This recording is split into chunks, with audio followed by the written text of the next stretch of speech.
GB News, we bring you the next day's stories the day before. It's basically like time travel.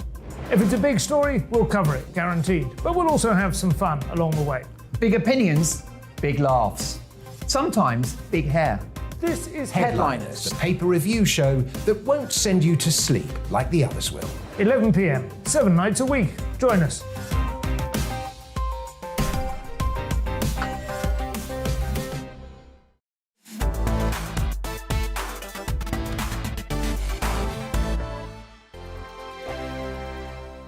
Hello, I'm Michelle Dewberry and you can join me every weekday 6 till 7 on Jubes and Kerr. Me and my panel will get stuck right into the day's events and I can tell you, in fact, I can warn you, expect some robust debates, some strong opinions and perspectives from both sides of the fence. It's about you at home as well. I love to read out all of your comments, or at least as many as I can. So join me, Michelle Dewberry, Monday to Friday, 6 till 7 on Jubes and Kerr. On radio, they call it the drive time slot, 4 p.m. until 6 p.m. as listeners head home. It's that part of the schedule when the dust of the day's events begin to clarify, and we try to make sense of it for you. Brazier is drive time for radio and TV. It's fast, it's punchy, it's opinionated, there's a Brazier angle and a little bit of levity. That's the question. That's two questions, actually. That's Brazier, Monday to Thursday, 4 till 6 on GB News. Hello, I'm Patrick Christie's. And I'm Mercy Moroki. Make sure that you join us Monday to Thursday, 10 a.m. until midday, right here on GB News for To The Point. We're not afraid to talk about the topics that matter to you or the big topics that always matter. We cover absolutely everything, from the breaking political stories of the day to law and order, what's going on in the channel. We're not afraid to hold people to account. We always make sure we include your views on our show. Indeed, if you're thinking it, you can guarantee that we're saying it. So make sure you join the conversation with us, 10 a.m. until midday, Monday to Thursday for To The Point on GB News. I'm Dan Wootton. Join me Monday to Thursday from 9 to 11 for the feistiest and most fun news debate on TV, where free speech reigns. I'll bring you a sharp take on the day's biggest stories, bombshell newsmaker interviews, and A-list guests. And I guarantee you, no spin, no bias, no censorship, and no reason to go to bed. That's Dan Wootton tonight, Monday to Thursdays from 9 on GB News.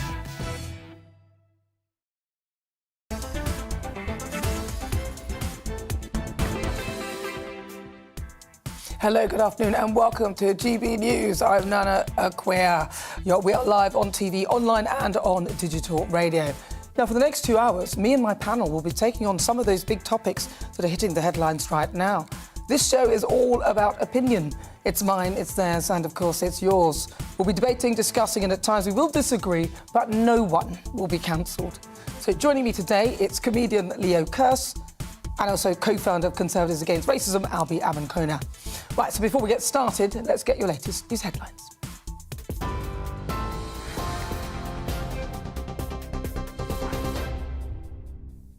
Thanks, Nana. Good afternoon. It's 1 minute past 4. I'm Bethany Elsey in the GB newsroom.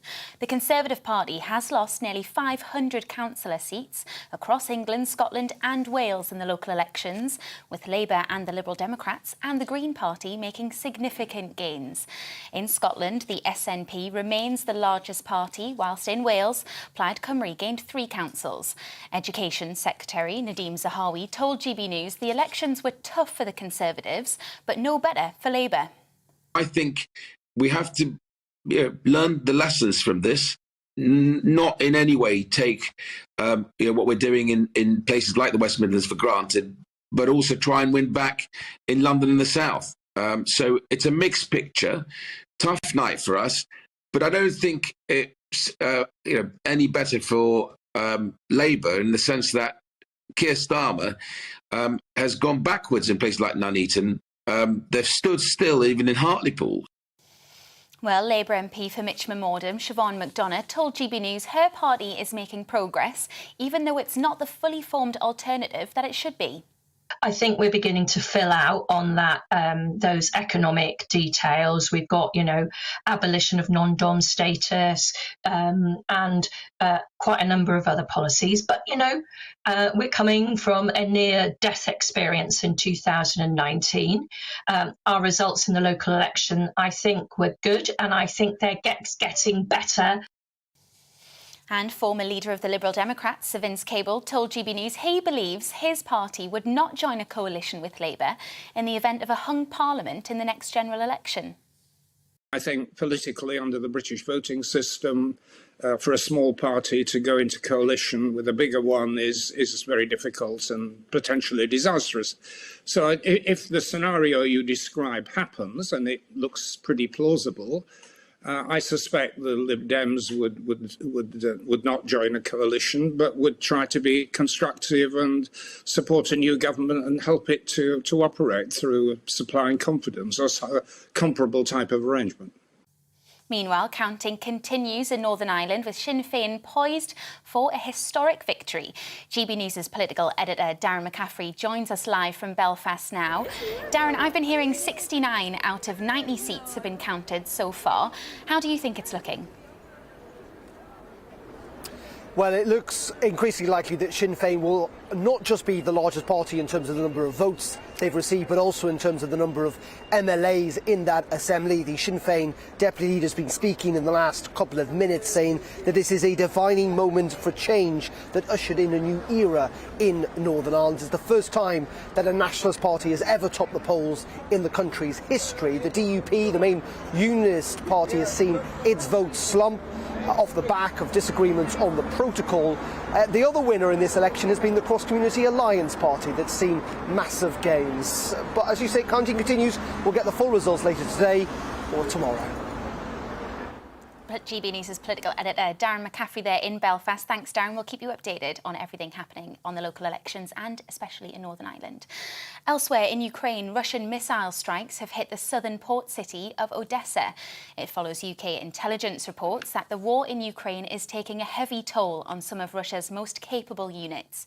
The Ministry of Defence says sanctions mean it will take considerable time for Moscow to rebuild its military. In Mariupol, officials have accused Russia of violating a ceasefire as they try to evacuate civilians. Ukraine's Deputy Prime Minister says a further 50 were rescued yesterday, but more than 100 are still trapped. An investigation by Disability Rights International has discovered that thousands of young disabled children have been left behind in Ukraine. The charity's founder, Eric Rosenthal, told GB News that many of them are in institutions that don't have the facilities to cope. The refugees are the lucky ones. The kids with the more severe disabilities who've been left behind in these orphanages are in very dangerous situations. I mean, to the outsider, if you're in a nice, clean room sitting in a bed, that may seem, okay, they're safe.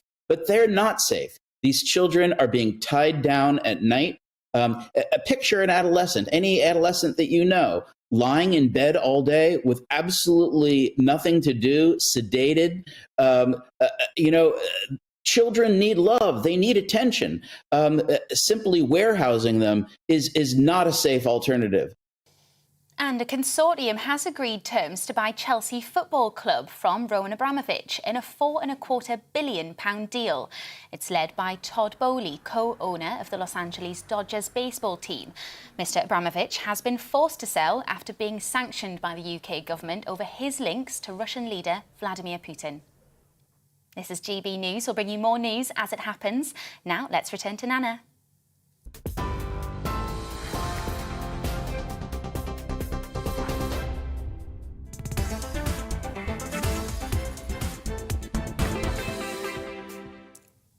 So good afternoon, you're with me. I'm Nana Akua. This is GB News on TV, online and on digital radio. Oh dear, oh dear, oh dear. Things aren't going well for the Rosie couple. And by that, I mean Harry and Meghan. Sadly, they won't be joining the Queen on the balcony during her Jubilee, which they have confirmed they will attend. Even they realise not doing so would be commercial suicide. They will also be bringing Lilibet, so are finally allowing the Queen to meet her nicknamesake. I mean, it beggars belief they haven't done this already.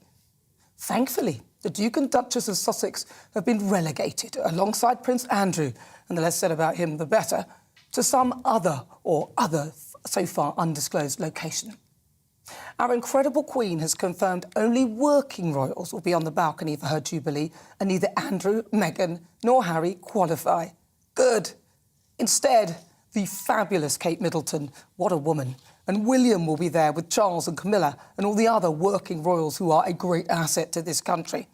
The last thing the Queen needs is the focus being shifted from the 7 decades of her impeccable, faultless service to Harry and Meghan, who've openly come out with a load of unverified tosh and lies and implicated someone in the royal family as being racist on Oprah, one of the most famous TV presenters in the world, after claiming they wanted privacy. No, thank you.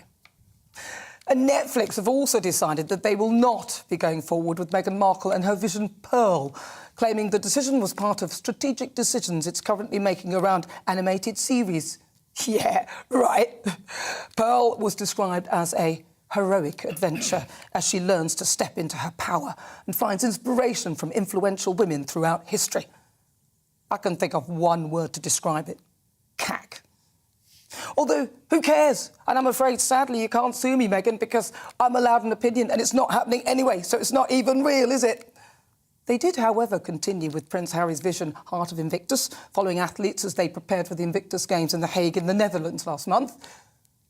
When they first signed the multi-million-pound Netflix deal in 2020, they both said as a couple, our lives, both independent of each other and as a couple, have allowed us to understand the power of the human spirit, of courage, resilience, and the need for connection. Well, they're going to need all of that, because let's face it, Prince Harry is the only reason why anyone showed any real interest in Meghan in the first place. No, to give her credit, she was a B-list actress on Suits and had forged a relatively decent career for herself, and she certainly can't say I'm being racist because I'm black. Harry was quoted recently as saying that he wanted to make sure the Queen has the right people around her. Well, she's more than capable of doing that for herself. And on the balcony, for her Jubilee, she's decided it's not you.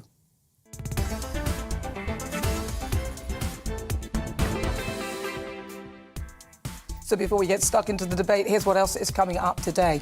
In my difficult conversation at 5 o'clock, I'll meet a man who's turned his life around. Winston Davis is his name. He found himself behind bars for intent to supply drugs, but whilst inside he got a qualification, started his own business on release, and he's now just run for the local council elections for the Liberal Democrats. He'll join me in the studio to tell me all about his inspiring story.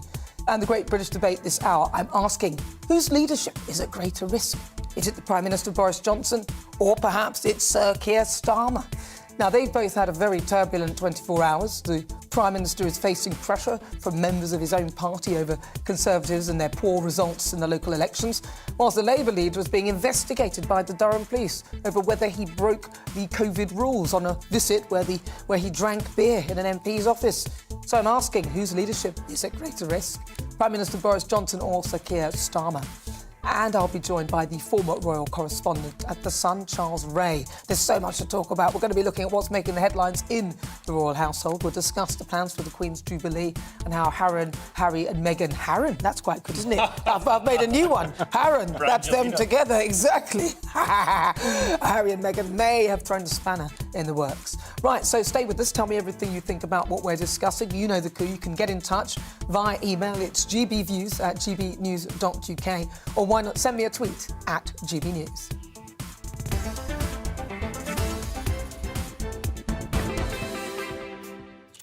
Right, let's get started. Welcome again to my panel. Comedian Leo Kearse, he's never away from the place, and co-founder of Conservatives Against Racism, Albi Aman-Kona. Right, first I'm going to talk to you. I'm going to start with you, Al, because I know that you... I mean, at the beginning, I also loved Meghan. I was so happy. Oh, my gosh, there's somebody of colour in the royal family. Da, da, da, da, da. Then, obviously, the wheels started coming off as they have, and now, literally, she's sort of driving on the hubs. What do you think? What do you think about all of this and the fact they're not going to be on the balcony? Do you think that's a good thing? I think it's great that they're coming back to the UK for the Queen's Jubilee. I was really sad at the beginning of yesterday, actually, when I saw various members of the royal family posting pictures of Archie, of course, Meghan and Harry's son, because it was his birthday yesterday, wishing him a happy birthday. And I thought about how sad that situation was, that many of them hadn't seen him since he was a tiny baby, and now he's 3 years old. And then, of course, the news came out later on in the day that they were coming back for the Jubilee, which I thought was fantastic. The Queen is going to meet Lilibet for the first time, her namesake, which I think is wonderful. And then the news came out about them not being on the balcony, which I think was the right decision for the royal family. So all in all, a good news story. Do you think that they knew that they weren't going to be on the balcony before they made the decision to attend? I have absolutely no idea, Nana, and I can't speculate on that at all. But I would like to think that they would have come regardless of whether or not they were going to be on the balcony, because everyone loves a family reunion. Depends who's coming. With the royals, I'm not sure that's going to be such a great idea. What do you think? Yeah, no, I mean, they must have known that they weren't going to be on the balcony. I mean, the way they've treated the Queen, and also, I mean, I think they stormed out, they flounced out the royal family, thinking they're going to become Hollywood celebrities, and they did. They got that huge deal, $100 million deal from Netflix, but it's amounted to pretty much nothing. They're filming some ropey fly on the wall documentary, but other projects, you know, there's a podcast that did one episode, and this Pearl animated series has been cancelled because Netflix are realising now, oh, we've got to make some money, we've got to do stuff that is good and people want to watch, and that's not some woke nonsense from Harry and Meghan. I know, and sadly it follows the series about a pregnant man. I think they actually did that one, so that's not. Well, I think Netflix are starting to panic now and try and make stuff that people want to watch. But yeah, I mean, getting back to Harry and Meghan and the rest of the royals. I mean, how big's that balcony? There's a lot of people on the civil list, so you know, she's got to pick and choose. And I think the royals. I'm not a royalist. You know, I'm happy for there to be a royal family, but do it with someone else's money. I don't want my taxes going to that. I want all my taxes not very much, is it? Going on anti-tank missiles for Ukraine. But there's not very much, is it? Like, you said it's not very much. Bit. It's not very much. Think of all the tourism they bring to this country. People you think France doesn't have any tourism? No, but people go to France despite them like chopping the royal family's heads off. No, the royal family actually bring in a lot of income to this country, and I think there's a level of gravitas. And France has got zero tourist industry. Australia, zero tourism. I'm not talking about France. America, zero tourism. No, but they add a certain element to the whole idea and the whole, you know, I think belief of being British. If we turned the Buckingham Palace into a Legoland, we would get a lot more tourists. I think you're totally wrong, Leo. He's being silly, obviously. I'm not being silly. Because he's a comedian, this is just a stab at humour. We need to privatise the royal family, turn Windsor Castle into a paintball. They are already privatised because we kind of own them. In a way. Well, I want more of a say. I want Prince Andrew on that balcony. He's not. I think right in the middle. I love the fact that they've sort of they're relegated from the balcony because the Queen has been so stoic and so polite to the way that she's been treated by these people. And even if you loved Harry and Meghan, I know you loved them at the start, you loved Meghan and all that, but even you said that, you know, you're all for it, but now you've seen the way she's behaving. It's just not great. I was disappointed. I have been very disappointed with the way that they have behaved, particularly since they've stepped down from the royal family. But that doesn't take away from the fact that I'm pleased to see them back for this special day for the Queen and special day for the country. Yeah, it's for the Queen that we're there for, and so that's what it's got to be, and the attention can't be on Harry and Meghan. And actually, do you think that after this and the fact they haven't appeared on the balcony, that actually their currency and their stock will fall considerably? Oh, absolutely, absolutely. This is them trying to cling on to the last vestiges of any sort of royal connection, you know, so they can be on the balcony and, like, you know, wave to the Netflix executives, oh, look, I'm still relevant, I'm still a little bit famous, but no, you're not. You can go back to your yoga classes in the Hollywood Hills. Do you think after this we'll all stop talking about Harry and Meghan? I think we might do, actually. Really? I think they're going to disappear. They're going to disappear. Look at Paris Hilton. She's gone now. She was more popular than Meghan. At least she had a window of popularity. And also, Meghan was popular for about 53 seconds. And also, when Harry said he wants to make sure the Queen had the right people around her, he may have been implying that he wanted to be on the balcony, and so he would be around her. And the Queen's decided, no, I don't think so. Yeah. Mm-hmm. And I think the Queen, she's actually been a fantastic monarch. She has. Possibly one of our greatest ever. And also William and Kate are really sort of representing the country well. They're fantastic. So I'm not a royalist, but I really respect them. And I think it's good that the Queen is listening to William and Kate and cutting out some of the elements of the royal family that bring disrepute on the family and on the country. Yeah, there's enough of them. I was speaking to my daughter now, she's only 13, and I said, what do you think of the royal family?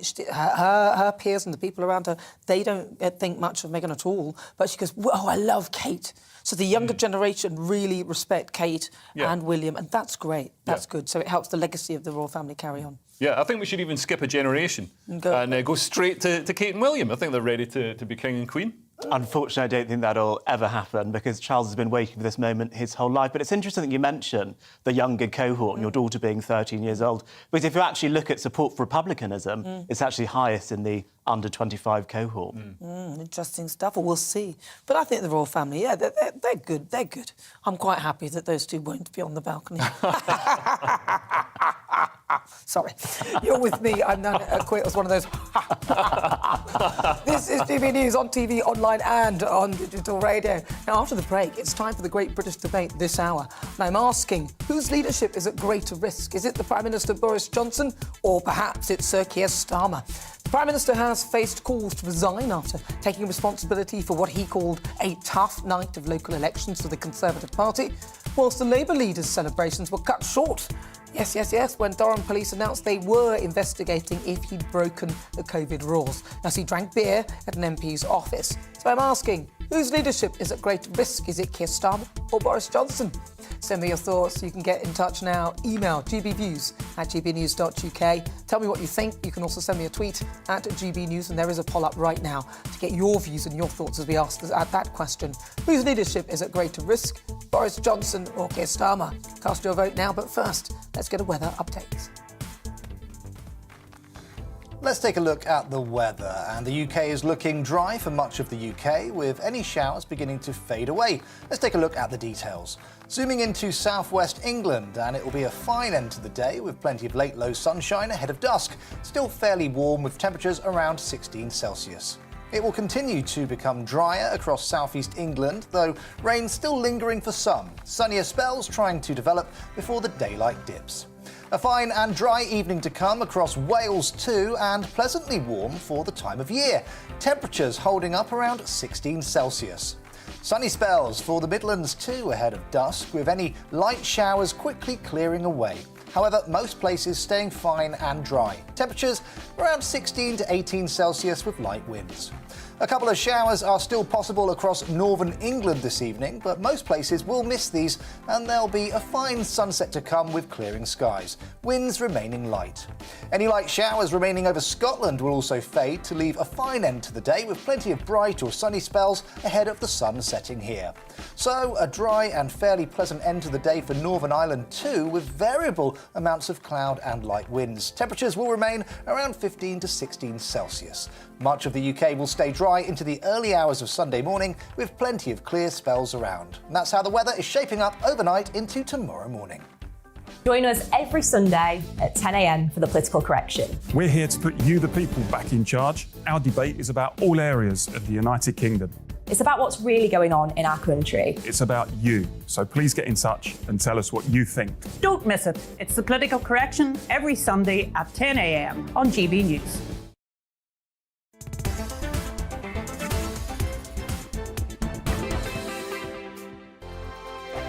Hello, I'm Michelle Dewberry, and you can join me every weekday 6 till 7 on Jubes and Kerr. Me and my panel will get stuck right into the day's events, and I can tell you, in fact, I can warn you, expect some robust debates, some strong opinions and perspectives from both sides of the fence. It's about you at home as well. I love to read out all of your comments, or at least as many as I can. So join me, Michelle Dewberry, Monday to Friday, 6 till 7 on Jubes and Kerr.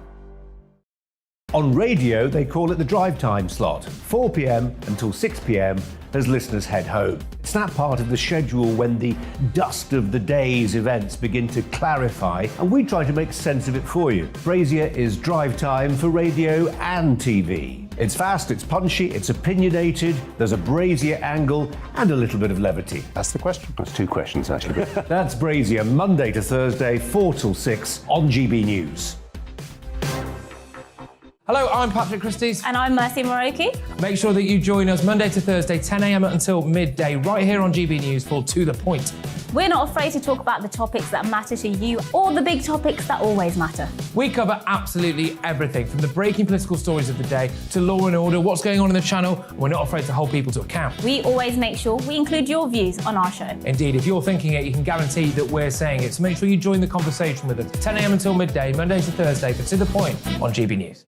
I'm Dan Wootton. Join me Monday to Thursday from 9 to 11 for the feistiest and most fun news debate on TV, where free speech reigns. I'll bring you a sharp take on the day's biggest stories, bombshell newsmaker interviews, and A-list guests. And I guarantee you, no spin, no bias, no censorship, and no reason to go to bed. That's Dan Wootton Tonight, Monday to Thursdays from 9 on GB News.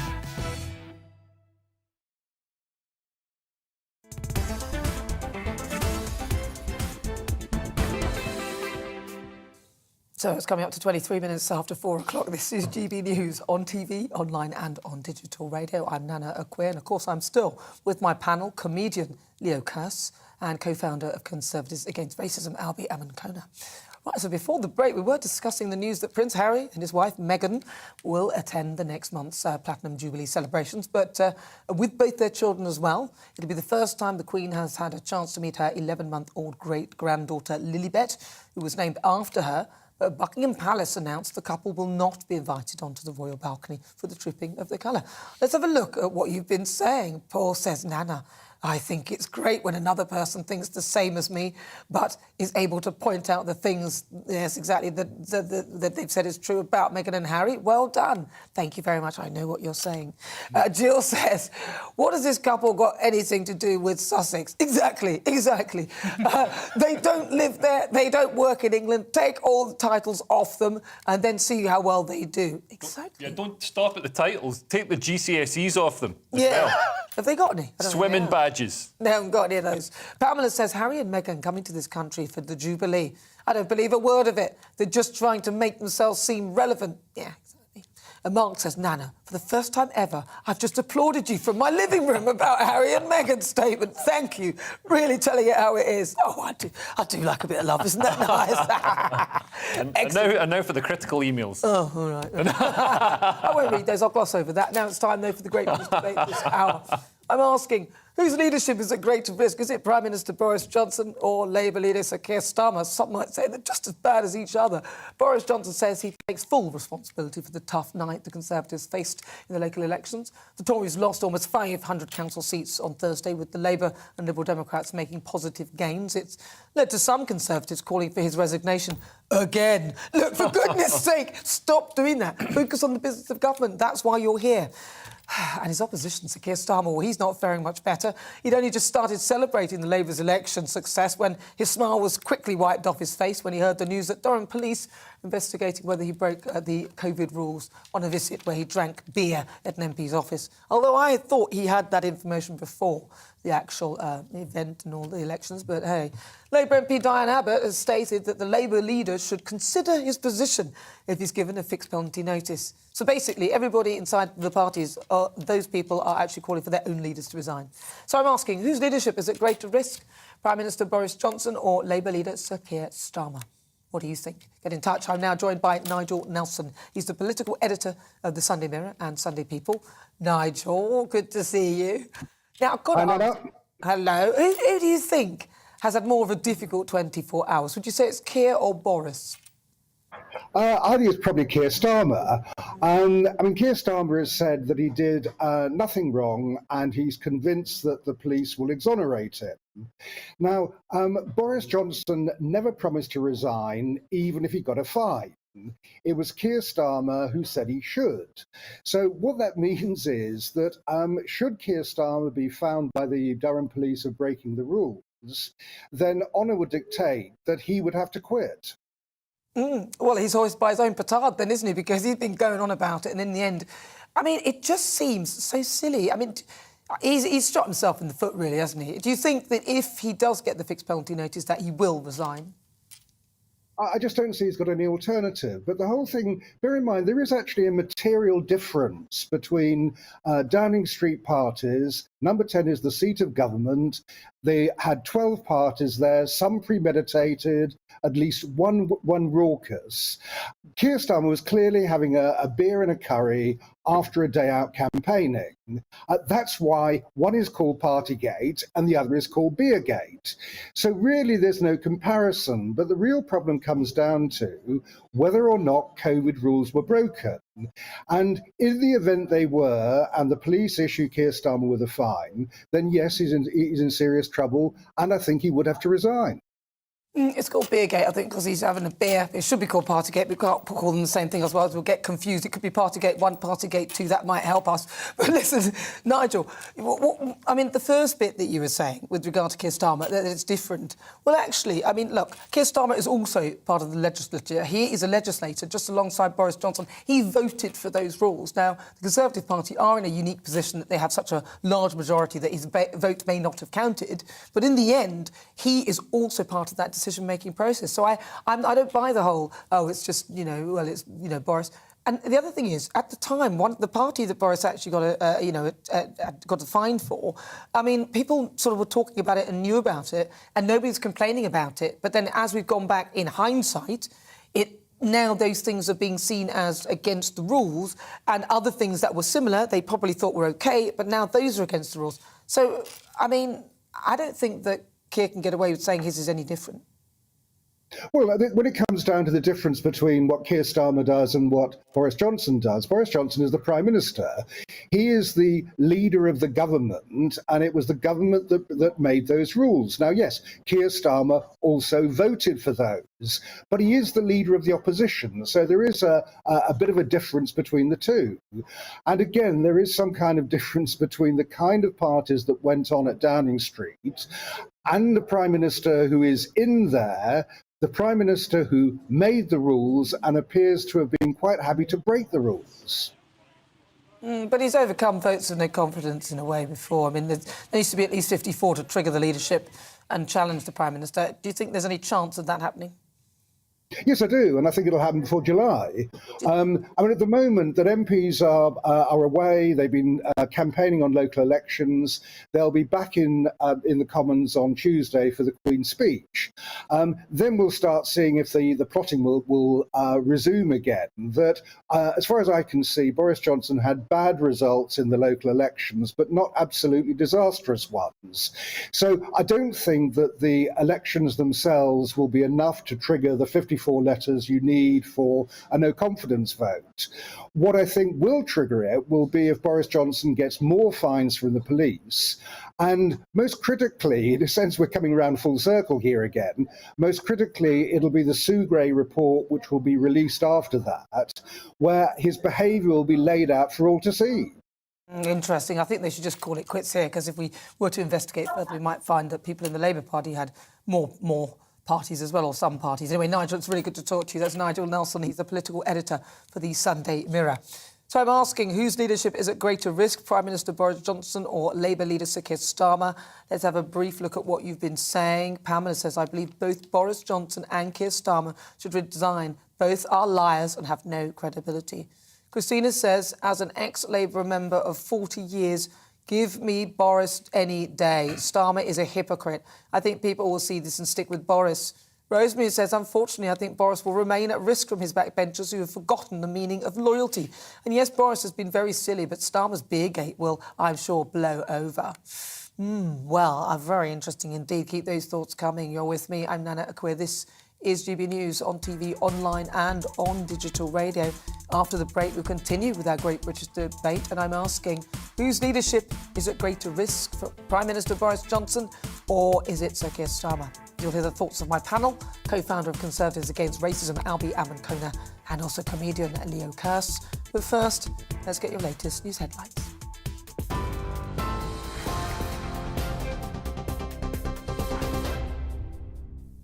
Good afternoon. It's 31 minutes past 4. I'm Bethany Elsey in the GB newsroom.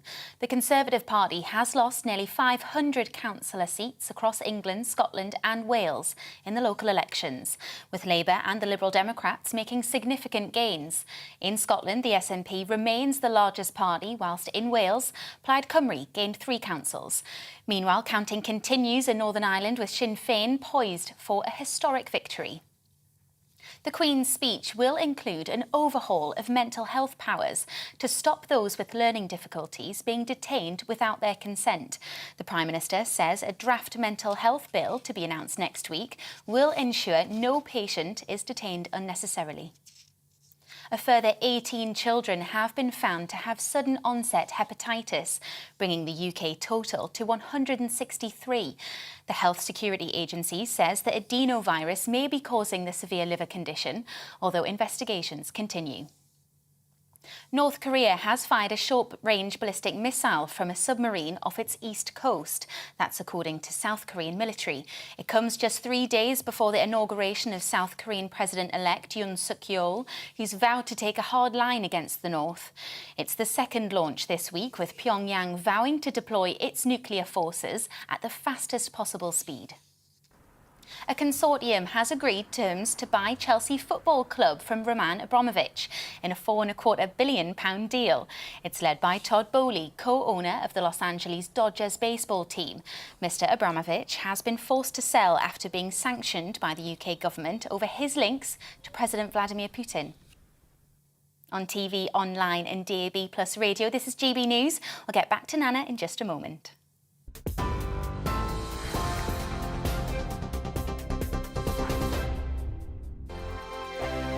Hello, I'm Michelle Dewberry, and you can join me every weekday 6 till 7 on Jubes and Kerr. Me and my panel will get stuck right into the day's events, and I can tell you, in fact, I can warn you, expect some robust debates, some strong opinions and perspectives from both sides of the fence. It's about you at home as well. I love to read out all of your comments, or at least as many as I can. So join me, Michelle Dewberry, Monday to Friday, 6 till 7 on Jubes and Kerr.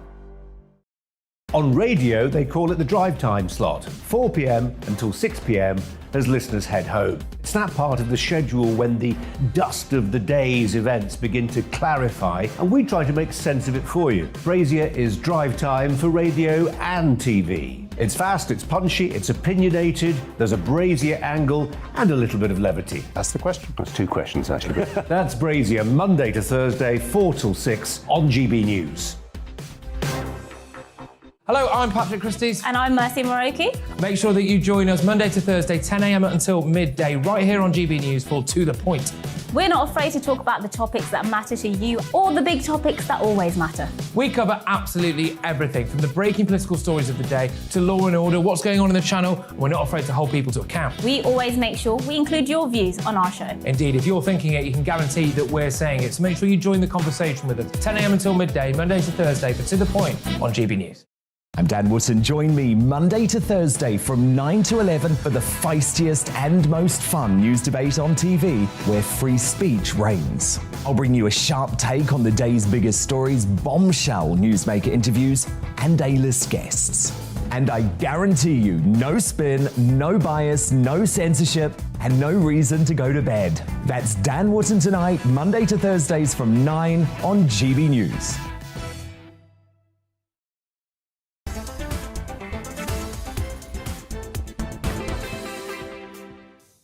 This is GB News. We are the People's Channel. I'm Nana Akua. We're live on TV, online and on digital radio now. Back to the Great British Debate this hour. I'm asking, whose leadership is at greater risk? I mean, frankly, the pair of them. Prime Minister Boris Johnson or Labour leader Sir Keir Starmer? I mean, it's been a turbulent 24 hours for both of them. The Conservatives lost almost 500 council seats at the local elections, with Labour and Liberal Democrats making gains for their loss. The Prime Minister Boris Johnson, also the Greens, did OK as well. The Prime Minister Boris Johnson says he takes full responsibility as he looks to bounce back, despite some call for his resignation. And here his opposition Labour leader Sir Keir Starmer celebrating his party results as they took 3 London councils from the Tories. I mean, it was Wandsworth, Barnet, and all the good ones. Westminster. I mean, honestly, let's see how well they run it. Let's hope they don't run it at a loss, or because it's one of the most efficient councils. Let's see if that changes.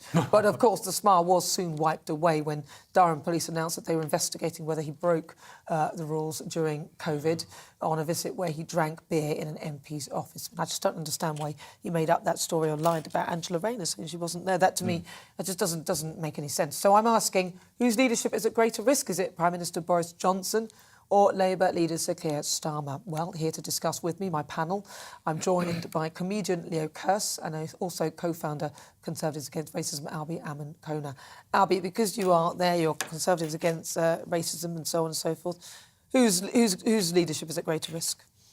I don't actually think either of their leaderships are at particularly great risk at this very point in time. Really? I actually think the fact that Keir Starmer has his own Partygate, or Partygate 2, if you'd like to call it that, has taken some of the sting out of the entire Partygate situation. And although we did have a very tough night as the Conservative Party last night, I think losing around 480 seats, we actually made gains in places like Bolton, Oldham, in the West Midlands, even in London councils like Harrow, Enfield, we won the Croydon mayor. So it's been a very mixed result for the Conservative Party. It's not been some of the terrible losses that many of us were predicting. So I don't actually think either of the two men's leaderships are at risk at this point, but that might change. But what about now we've got people going and getting ready to write their letters and send their letters? I mean, they can't stop, can they? It doesn't seem to me... Look, with Beergate, Partygate, they're both just as bad as each other. Keir Starmer, just for the sheer fact that he went on and on and on and on and said that people should resign, and because he did that, I think he should resign, because he said people should if they've seemed to be breaking the rules, and from what I can see, that is a clear break. But anyway, he's here. But then it's just so irritating. They're like kids. We want to talk about the cost of living now. Let's move on from your beer and Partygate. Let's talk about the cost of living. But I still want to see some sort of...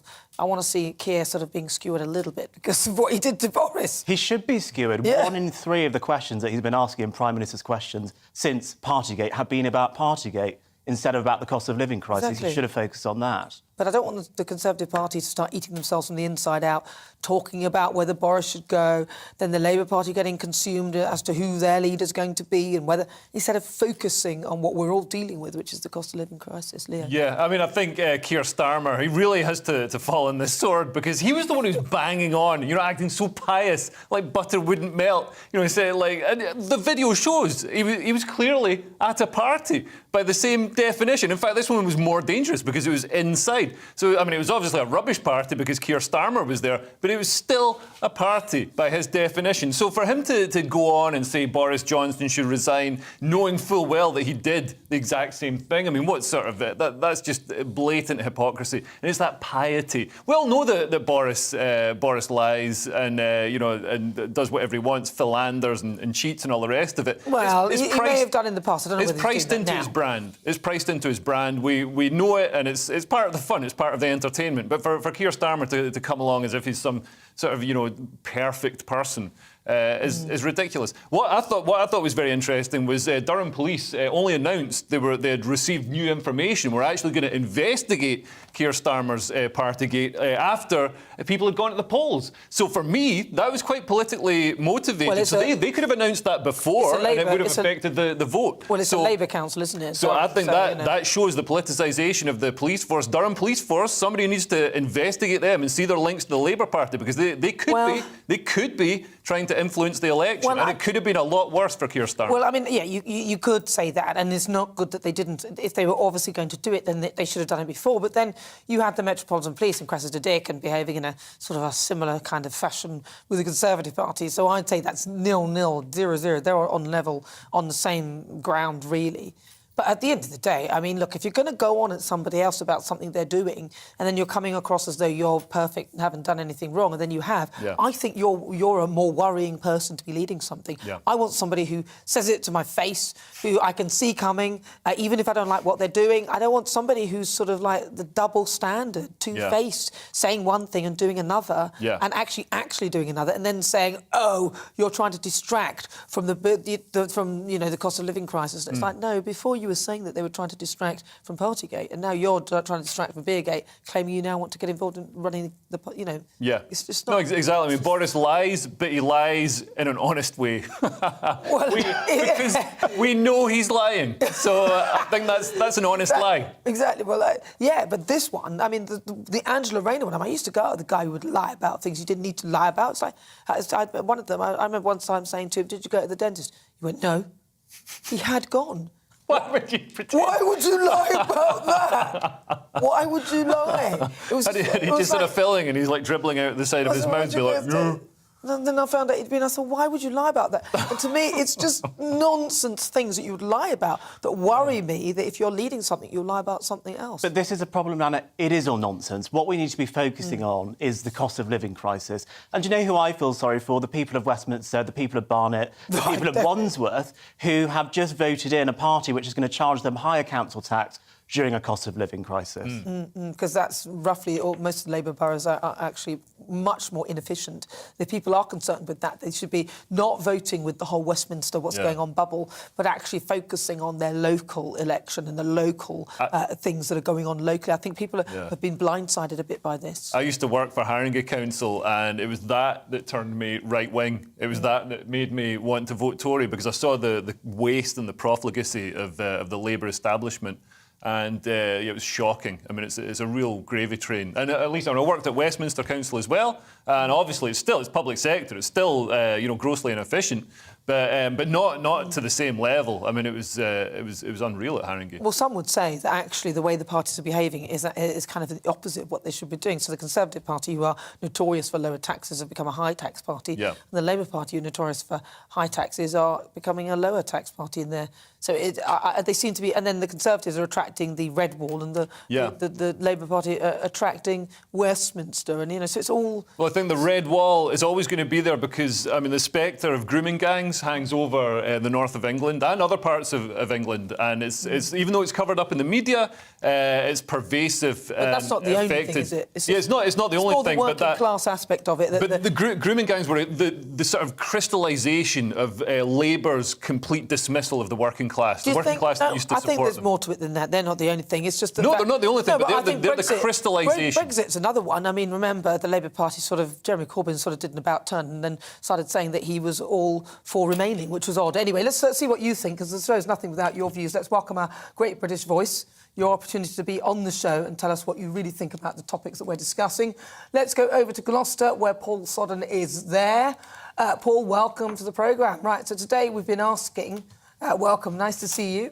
Now, we've been asking, whose leadership do you think is at greater risk? Is it Prime Minister Boris Johnson or Labour leader Sir Keir Starmer? It's a very interesting question. The bit that worries me in the question is the risk bit. I mean, a risk from who? Who's going to threaten Starmer or Johnson? The public seem to have got to a point where we accept anything. We've seen so much scandal and so much go wrong.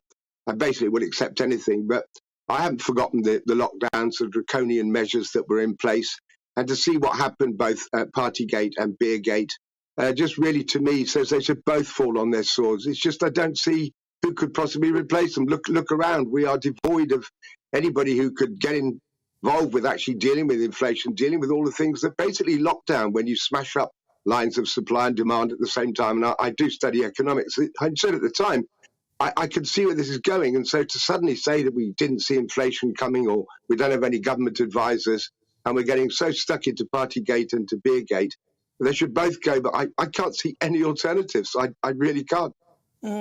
Paul, thank you very much. He's echoing the sentiments of many. Paul Sodden, he's there in Gloucester. He's our great British voice. Yeah, I've been asking you today, so whose leadership is greater at risk? He says risk from whom? Who do you think, actually, if the risk is greater with Keir Starmer, who is he at risk from? Is it his own party? Or is it his actions? Yeah, I mean, Labour are split. So they're riven. You've got the momentum side, which, Keir has tried to purge and tried to, revert to the more centrist Blairite politics. But I think Keir...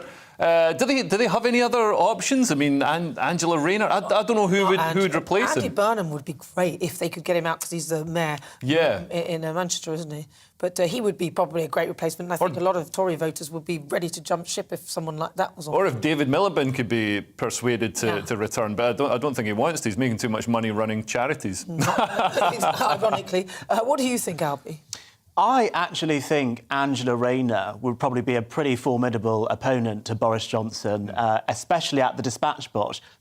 I know, as a bit of a politics geek watching Prime Minister's Questions, whenever it's Angela Rayner versus Boris Johnson, it's always much more interesting to watch than when it's Boris Johnson versus Keir Starmer, because actually I think Angela and Boris are actually quite similar characters. They both say things that are maybe a little bit out of step, maybe a bit un-PC. She called us Tories scum, for example. Yeah. Quite similar to some of the things that Boris has said. So I would probably say that if the Labour Party were going to get rid of Sir Keir Starmer, I think Angela Rayner probably would be a good bet, actually. Do you know, I actually got more respect for Angela Rayner after the leg cross thing. I thought, go for it, girl, yeah, use your feminine wiles. Is that why you're wearing this today? What do you mean? Just inspired? What a suit and tie. Yeah, no, I thought that, to be honest, I slightly would agree with you if they're going to have another sort of leadership challenge. I think she would do a better job than Keir Starmer, for sure. But I actually think Andy Burnham would be a great bet. But I don't think I don't know whether he wants to or whether he's waiting for someone to ask him. But actually, I think, having seen that. But what about the Conservative Party? Who have they got? Well, there's no vacancy at number 10, but if there was a leadership election, I wouldn't be looking at obvious people like Liz Truss, for example. I'd probably be looking on the fringes of the cabinet, on the fringes of government, maybe even on the backbenches. Someone like Penny Mordaunt strikes me as someone who could bring together the Conservative Party and lead both from a classical liberal Brexit perspective, but also the One Nation group as well. Interesting. I wonder what Angela Rayner's view is on the whole Brexit thing, where she stands, whether she would sort of embrace it or try and do the thing that the Liberal Democrats want to do, which is going to go backwards, which is why they'll never be in charge. Right, today I've been asking whose leadership is at greater risk, Prime Minister Boris Johnson or Labour leader Sir Keir Starmer. And lots of you have been getting in touch with your views. Jill says Starmer wanted Boris to resign after being investigated by the police. So why is Keir not resigning? Yeah, that is true, actually. Before the results had even come out, he was calling for the resignation. Ronnie says, I guess Keir's leadership would be at greater risk because he's an honourable man. And if he's broken the ministerial code, he would resign. Unlike Johnson, who will try to stay in his job whatever happens. Fortunately for Starmer, at the moment, he's innocent. Yes, well, we shall see if that pans out, won't we then? You're saying he's honourable. Well, we'll see, Ronnie. We shall see. I don't think he will resign, even if he is given a fine. Brandon says, I don't think Boris should have to resign over it. However, Keir and Boris should have resigned. It's the lies and hypocrisy which make it worse for Keir. Yep. That is it, isn't it? Unfortunately, because he was so pious about it. Everything, it really began to irritate my teeth. It did. It's like, stop talking. It's like somebody had scratched on a wall. I'm like, please stop. But maybe you should have gone to the dentist instead of your ex who lied about it. And then lie about it, yeah. Right, well, the council elections and everything. Alex says the council election has shown that the majority of the public want Johnson out. I don't think you could say that. It doesn't mean that at all. At this stage, this halfway stage, this is what usually happens. The party in power tends to lose a lot in the local elections. We'll see what happens. There is a poll-up as well on Twitter today throughout the show, and I'm asking you that very question. Whose leadership is at greater risk? Is it Boris or Keir? Currently, 21% of you say Boris, 79% of you say Keir. Interesting. You're with me, I'm Nana Akua. Keep those thoughts coming. We're on GB News, on TV, online and on digital radio. We are the People's Channel, and after the break, I'll be joined by the former royal correspondent at The Sun, Charles Ray, to take a look at what's happening in the royal household. We'll discuss the plans for the Queen's Jubilee and how Harry and Meghan have thrown a spanner in the works. Find out more about that, but first, let's get some weather. Let's take a look at the weather. And the UK is looking dry for much of the UK, with any showers beginning to fade away. Let's take a look at the details. Zooming into southwest England, and it will be a fine end to the day with plenty of late low sunshine ahead of dusk. Still fairly warm with temperatures around 16 Celsius. It will continue to become drier across southeast England, though rain still lingering for some. Sunnier spells trying to develop before the daylight dips. A fine and dry evening to come across Wales too, and pleasantly warm for the time of year. Temperatures holding up around 16 Celsius. Sunny spells for the Midlands too ahead of dusk, with any light showers quickly clearing away. However, most places staying fine and dry. Temperatures around 16 to 18 Celsius with light winds. A couple of showers are still possible across northern England this evening, but most places will miss these, and there'll be a fine sunset to come with clearing skies. Winds remaining light. Any light showers remaining over Scotland will also fade to leave a fine end to the day with plenty of bright or sunny spells ahead of the sun setting here. So a dry and fairly pleasant end to the day for Northern Ireland too, with variable amounts of cloud and light winds. Temperatures will remain around 15 to 16 Celsius. Much of the UK will stay dry into the early hours of Sunday morning with plenty of clear spells around. And that's how the weather is shaping up overnight into tomorrow morning.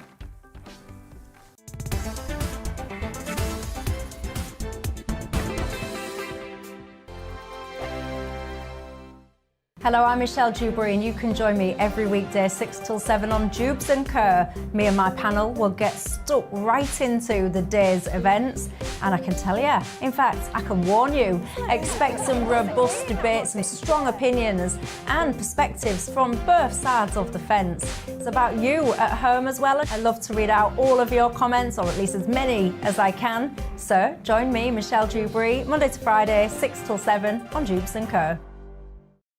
On radio, they call it the drive time slot, 4 p.m. until 6 p.m.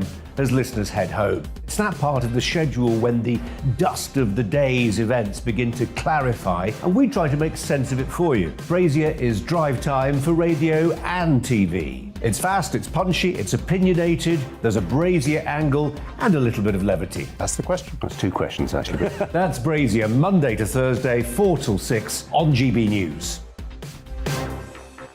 Hello, I'm Patrick Christie's. And I'm Mercy Moroki. Make sure that you join us Monday to Thursday, 10 a.m. until midday, right here on GB News for To The Point. We're not afraid to talk about the topics that matter to you or the big topics that always matter. We cover absolutely everything, from the breaking political stories of the day to law and order, what's going on in the channel. We're not afraid to hold people to account. We always make sure we include your views on our show. Indeed, if you're thinking it, you can guarantee that we're saying it. So make sure you join the conversation with us, 10 a.m. until midday, Monday to Thursday for To The Point on GB News. I'm Dan Wootton. Join me Monday to Thursday from 9 to 11 for the feistiest and most fun news debate on TV, where free speech reigns. I'll bring you a sharp take on the day's biggest stories, bombshell newsmaker interviews, and A-list guests. And I guarantee you, no spin, no bias, no censorship, and no reason to go to bed. That's Dan Wootton tonight, Monday to Thursdays from 9 on GB News.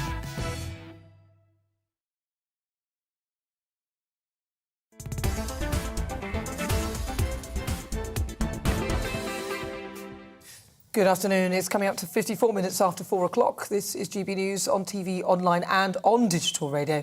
I'm Nana Akua. Now it's time to take a look at what's been making the headlines in the royal household this week. And on the agenda today, well, plans for the Queen's Platinum Jubilee and how Harry and Meghan are planning to be at the celebrations, but they're not welcome at every moment of it. I'm joined by former royal correspondent to The Sun, Charles Ray. Charles, thank you so much for joining me. Right, so let's start with the news that Harry and Meghan will be at the Queen's Jubilee. What more do we know about that? Well, what was surprising, Nana, was after announcing that Harry and Meghan and Andrew would not be on the balcony, exactly 3 minutes later, they announced that they were actually coming to the Jubilee. Now, there was speculation that they wouldn't even be here for the Jubilee, but they're coming over, they're bringing the kids, and as you said in your excellent introduction, Lilibet's going to meet our great granny for the very first time, which will all be very good. And I think that the Queen has used the excuse, if you like, that only working members of the royal family will be on the balcony, which is about 16, that will include the children who are obviously not working members. But normally there's another 27 members of the royal family who've been axed as well, so they've been chucked off the balcony too, just so they can get rid of Harry and Meghan and Andrew. That's interesting stuff there. And you know what's good about that is that I suspect this will slightly relegate them a little bit because the world will see that they're not on the balcony, they're not as important as... do you think this sort of reduces their currency? I think you're absolutely right. I think their currency has been reduced quite a lot ever since they decided to desert the royal family and become the Montecito Muppets. To be perfectly honest, I just think that people have realised just how bad they are, particularly Meghan, and the way she's acted throughout this whole thing. You mentioned the Oprah Winfrey interview. How can we forget the things that she said in that interview? It is quite incredible. And, you know, while they're here, I do not think that either of them, or Andrew, certainly Andrew won't, but they will not have an actual role. They will just turn up at certain of the events like other members of the royal family. Yeah, for sure, and I love the fact that you call them the Montecito Muppets. But Andrew's not going to be on the balcony either, is he? So that's another sign that the Queen is taking decisive action. You can't have Andrew on the balcony, not after everything that's happened. The big question for people, is still, you've paid £12 million to a woman who you claim you have no recollection of knowing. He is still claiming that he's innocent and the allegations are false. Well, why not have gone to court? No, his stock around the whole royal family is very, very low. Nobody wants him anywhere, never mind a balcony. They don't even want to see him anywhere. Yeah, no one wants to see him. So what's the timeline for these events then? And how much are we going to see Her Majesty? Because I heard that she's not going to be standing on the balcony, she's going to be sitting and so on and so forth. So what do we know about? Could well be. It depends. I mean, standing on that balcony, certainly for a woman of 96, and if you've got dodgy legs at that age, it's going to be a bit of arduous task for her. So she may well be sitting. We already know she's cancelled the garden parties, and that's an arduous walk as well for her throughout all that. On the weekend itself, we're going to start off with Tripping the Colour, and that's always a great event because there isn't anybody who does that sort of thing better than the UK. And then we've got the balcony. And then we've got a church service, a service of Thanksgiving on Friday at St. Paul's, and special arrangements will be made for each day to make sure the Queen is in total comfort. Now, I think every decision will be made on the morning of the event as to whether Her Majesty will turn up. Now, they're desperate she's desperate to get to the Derby at Epsom on Saturday. Now, that's the only classic race that she's never had a horse win, and she won't have a horse win it this year because she's withdrawn. I think it's 2 horses that were due to race. So, but she enjoys the horse racing. She loves it. You remember those pictures of her really shaking, her hands up at the race scores and everything else. And then we've got 2 concerts. We've got the sort of big lunch thing where there's lunches all over the country, and then we're going to have some sort of pop concert. I think Ed Sheeran. I'm not sure whether it's formally been announced that Ed Sheeran's going to be there, and other celebrities. So a very fun-packed weekend. And of course, we've also got, I think in a few days' time in Windsor, we've got a gallop through history, which is a horse show, which is going to take it from Elizabeth I to Elizabeth II. So that'll be a spectacular event. It's going to be amazing. And so the top royals that will be there, obviously William and Kate. Then do all the children go? Will they all be on the balcony? How far does it go down on the list? Who's going to be the lowest royal?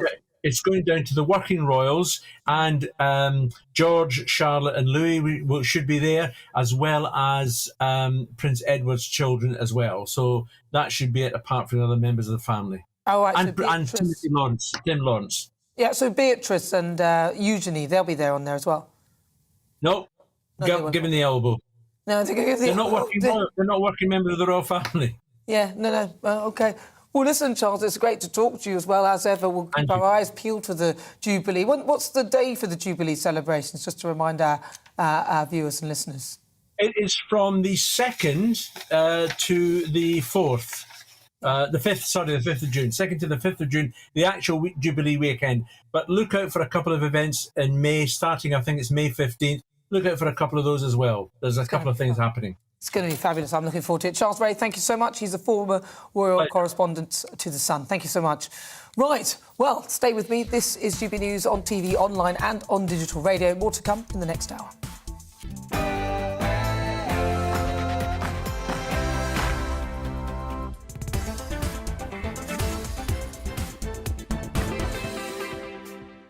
So if you've just joined me, where have you been? It's 5 o'clock. You are watching GB News. This is the People's Channel. You may also be listening on DAB radio. Now, for the next hour, me and my panel will be taking on some of the big topics that are hitting the headlines right now. But first, let's get your latest news headlines.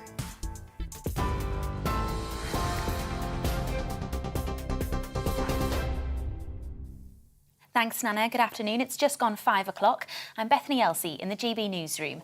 The Conservative Party has lost nearly 500 council seats across England, Scotland and Wales in the local elections, with Labour and the Liberal Democrats and the Green Party making significant gains. In Scotland, the SNP remains the largest party, whilst in Wales, Plaid Cymru gained 3 councils. Conservative MP for Stockton South, Matt Vickers, feels positive about the Conservatives' results. It wasn't a bad night at all, really. It wasn't great, but you know what? In context, in fact, look back to Ed Miliband's time. When he was in office in this same situation, he took 800 seats. And we know how successful he was when it came to a general election. Yes, a tough night, but you know what? Universally, across the country, it's a mixed message. The Mayor of London says Labour has had historic results in the capital, with 3 Tory councils, Barnet, Westminster and Wandsworth, all swinging their way. What Keir Starmer has shown by his leadership is we're credible again. We've had people who never voted Labour before, people who have been Conservative in the last election voting Labour, and that bodes well for whatever the next general election is going to come. None of us believe it's mission accomplished, but this is a turning point. Well, the Liberal Democrats gained more than 200 council seats across Britain, and former leader of the Lib Dems, Sir Vince Cable, told GB News he believes his party would not join a coalition with Labour in the event of a hung parliament in the next general election. I think politically, under the British voting system, for a small party to go into coalition with a bigger one is very difficult and potentially disastrous. I suspect the Lib Dems would not join a coalition, but would try to be constructive and support a new government and help it to operate through supplying confidence or a comparable type of arrangement. Meanwhile, counting continues in Northern Ireland, with Sinn Féin poised for a major victory. The party currently has 23 seats. The DUP have 22. 78 out of 90 seats have been counted so far. Sinn Féin member of the Legislative Assembly for North Belfast, Gerry Kelly, told GB News his party is committed to working with others to alleviate the cost of living. He wants the executive up by Monday. To have a functioning executive, you know, the DUP need to realise this is democracy. You know, they were the First Minister before. We accepted that. You know, we're going to have the First Minister position. They need to accept that as well. It's a shared position, and they need to go with it. And DUP leader Sir Geoffrey Donaldson insists his party has done extremely well in the elections, despite losing 2 seats so far. Unionism has held its ground. The unionist vote remains strong. We are the largest designation in the Assembly. I think there's a lot of spin around results, and I'm very pleased with how the DUP has done in our constituencies. We've held a remarkable number of seats when people were predicting all kinds of negative things. And in Scotland, Nicola Sturgeon says she's thrilled at the record SNP local election result. We secure that support because we work hard to deliver for people across Scotland. Nobody thinks we're perfect. We don't pretend to be perfect. No party, no government is perfect. We make mistakes, we get things wrong. But when people look at us and form a judgment, I think most people form the judgment that, taking all of that into account, they trust the SNP to have the right policies, the right instincts, the right leadership to take the country forward. In other news, Ukraine's military says Russia continues its assault on the Azovstal steel plant in the southern port city of Mariupol with the help of tanks and artillery fire. It follows Russian missile strikes hitting the southern city of Odessa. UK intelligence has reported that the war in Ukraine is taking a heavy toll on some of Russia's most capable units. And the Ministry of Defence says sanctions mean it will take considerable time for Moscow to rebuild its military. In the UK, railway workers are debating whether to take coordinated industrial action over jobs, pay and working conditions. Members of the Transport Salaried Staffs Association are meeting for their national conference in Sheffield over the next 4 days. The Rail, Maritime and Transport Union are currently voting on whether to strike. A consortium has agreed terms to buy Chelsea Football Club from Roman Abramovich in a £4.25 billion deal. It's led by Todd Boehly, co-owner of the Los Angeles Dodgers baseball team.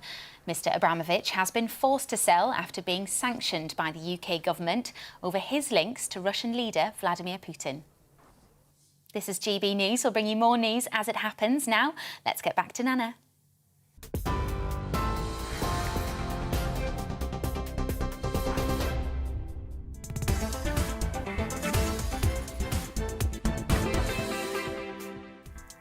So hello, good afternoon. It's fast approaching 6 minutes after 5 o'clock. This is GB News on TV, online and on digital radio. I'm Nana Akua. Now, for the next hour, me and my panel will be taking on some of those big topics that are hitting the headlines right now. This show is all about opinion. It's mine, it's theirs, and of course, it's yours. We'll be debating, discussing, and at times we will disagree, but no one will be cancelled. So joining me today, it's co-founder of Conservatives Against Racism, Albi Amankona, and also comedian Leo Kearse. Now, still to come in a few moments in this week's difficult conversation, I'll meet a man who's turned his life around. Winston Davis found himself behind bars for intent to supply drugs. But whilst inside, he got a qualification, started his own business on release, and he's just been a candidate in the local council elections for the Liberal Democrats. He'll join me in the studio next. The Great British Debate this hour, I'm asking, is the United Kingdom at risk of breaking apart? Counting continues at the Northern Ireland Assembly election with Sinn Féin set for a victory. Now, it could be the first time in a party that designates a nationalist would gain the most votes, which is likely to reignite the debate over a united Ireland. And with the Scottish National Party securing what Nicola Sturgeon calls is a fantastic victory in Scotland's local elections. So my mother says that I just can't stand that woman. That's what my mum says about her. But hey, you know, could her calls for an independence referendum be stronger than ever? So I'm asking, is the United Kingdom at risk of breaking apart? GB News is the People's Channel, and your views are extremely important to us, so get in touch. You can email gbviews@gbnews.uk or tweet us at gbnews.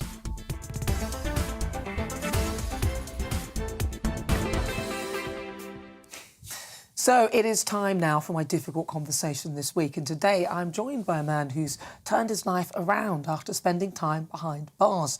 Now, after graduating university, Winston Davis lost his job and was soon arrested for intent to supply cannabis. But he didn't waste his time in prison. He learned skills to start his own heating engineer business when he was released, and he hasn't stopped there. He now employs around 20 people, and he's just been the Liberal Democrat councillor candidate in the local elections, and I'm very pleased to say that Winston joins me now. Winston, nice to see you. Hey, how you doing? You all right? Yeah, I'm fine, thank you. So welcome to GB News. So did you ever, you hadn't heard of us before, had you? Nah, not at all. Well, now you have. There we are, we're here. So talk to me then. Let's go back to your story, because you know we hear people people go to prison and then there's a cycle of staying in prison and coming in and out. What was your story? I mean, you sound like you were doing quite well. So how come you ended up in prison? What was going on? So I had a challenging upbringing, and then I became an angry young man. Well, when you say challenging, can you? Yeah, it's difficult at home circumstances, single parent, financially tough. I started smoking weed when I was a young teenager. I got involved in selling it as a young teenager, but I still put myself through my education. I was homeless at 17. You were homeless? Homeless at 17. I used to live in the back of a Ford Nova, a Vauxhall Nova. And was that your car? Or? It was a car parked at the side of my school, and I would go there at like 8, 9 o'clock, start the engine, get in the back seat, sleep in the sleeping bag, and in the morning go to school, have a shower in the sports centre, and then go and do my classes. But anyway, I did that, but I then put myself through university, but at the same time, I still wasn't, not living the kind of life that I would be proud to be living. And ultimately, I graduated, I got a graduate job in Ireland, and I was in Belfast, but then lost that. And after, what was the job? I was an account manager in an IT company. That's a pretty good job. Yeah, it was good prospects. It could have been, in one path. Decisions in life, one path, another path. So lost a job, came back to England, and within 4 months I got arrested driving a car full of skunk, front seat, back seat, boot. Next day, found myself... Cannabis. Cannabis, yeah, sorry. Yeah, found myself in prison the next day. Really? I mean, you must have had quite a lot in there. 30 kilos. 30 kilos. I'm trying to work out how... It's a lot. It's front seat, back seat. Wow. Boot. Wow. Yeah. So, and I literally, I got in there the next day, and I was like, what the heck am I doing here? Looking around, I'm like, I'm a graduate, but I'm here.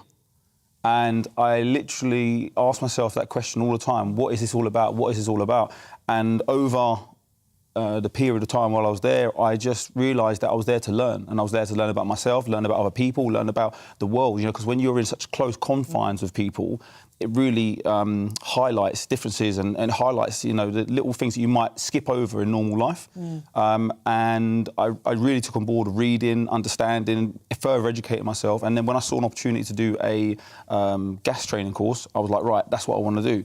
And when I first applied to it, they was like, oh, you can't do this, you're overqualified. And I was like, no, this is what I want to do. And I did that. I got released, and initially I wasn't going to actually carry it through. I was going to go back to working in IT, but I was trying to get a job, couldn't get a job in IT. I went to several interviews, went to other interviews, I couldn't get anything. And I was like, do you know what? I've got this qualification, let's go back to it. Or started the training, let's go back to it. And I basically offered to work for free to a company that was doing council contracts, worked for free for a month. After a month ago, I was like, I've got to pay you, I can't not pay you. So I started paying me like £40 a day just to cover my travel. Did that for 6 months and eventually got qualified. And I soon realised that there were good tradespeople, but people that weren't necessarily understanding business. So I was like, I understand business and I've learned a trade. So it was simple for me to say, do you know what, I'm going to start a business. And within 3 years, I ended up employing 20 people. I haven't got 20 people working now. There's probably about 8 or 9. But yeah, I started a business and it just grew from there. And then I met my wife, I got married, had children. How many have you got?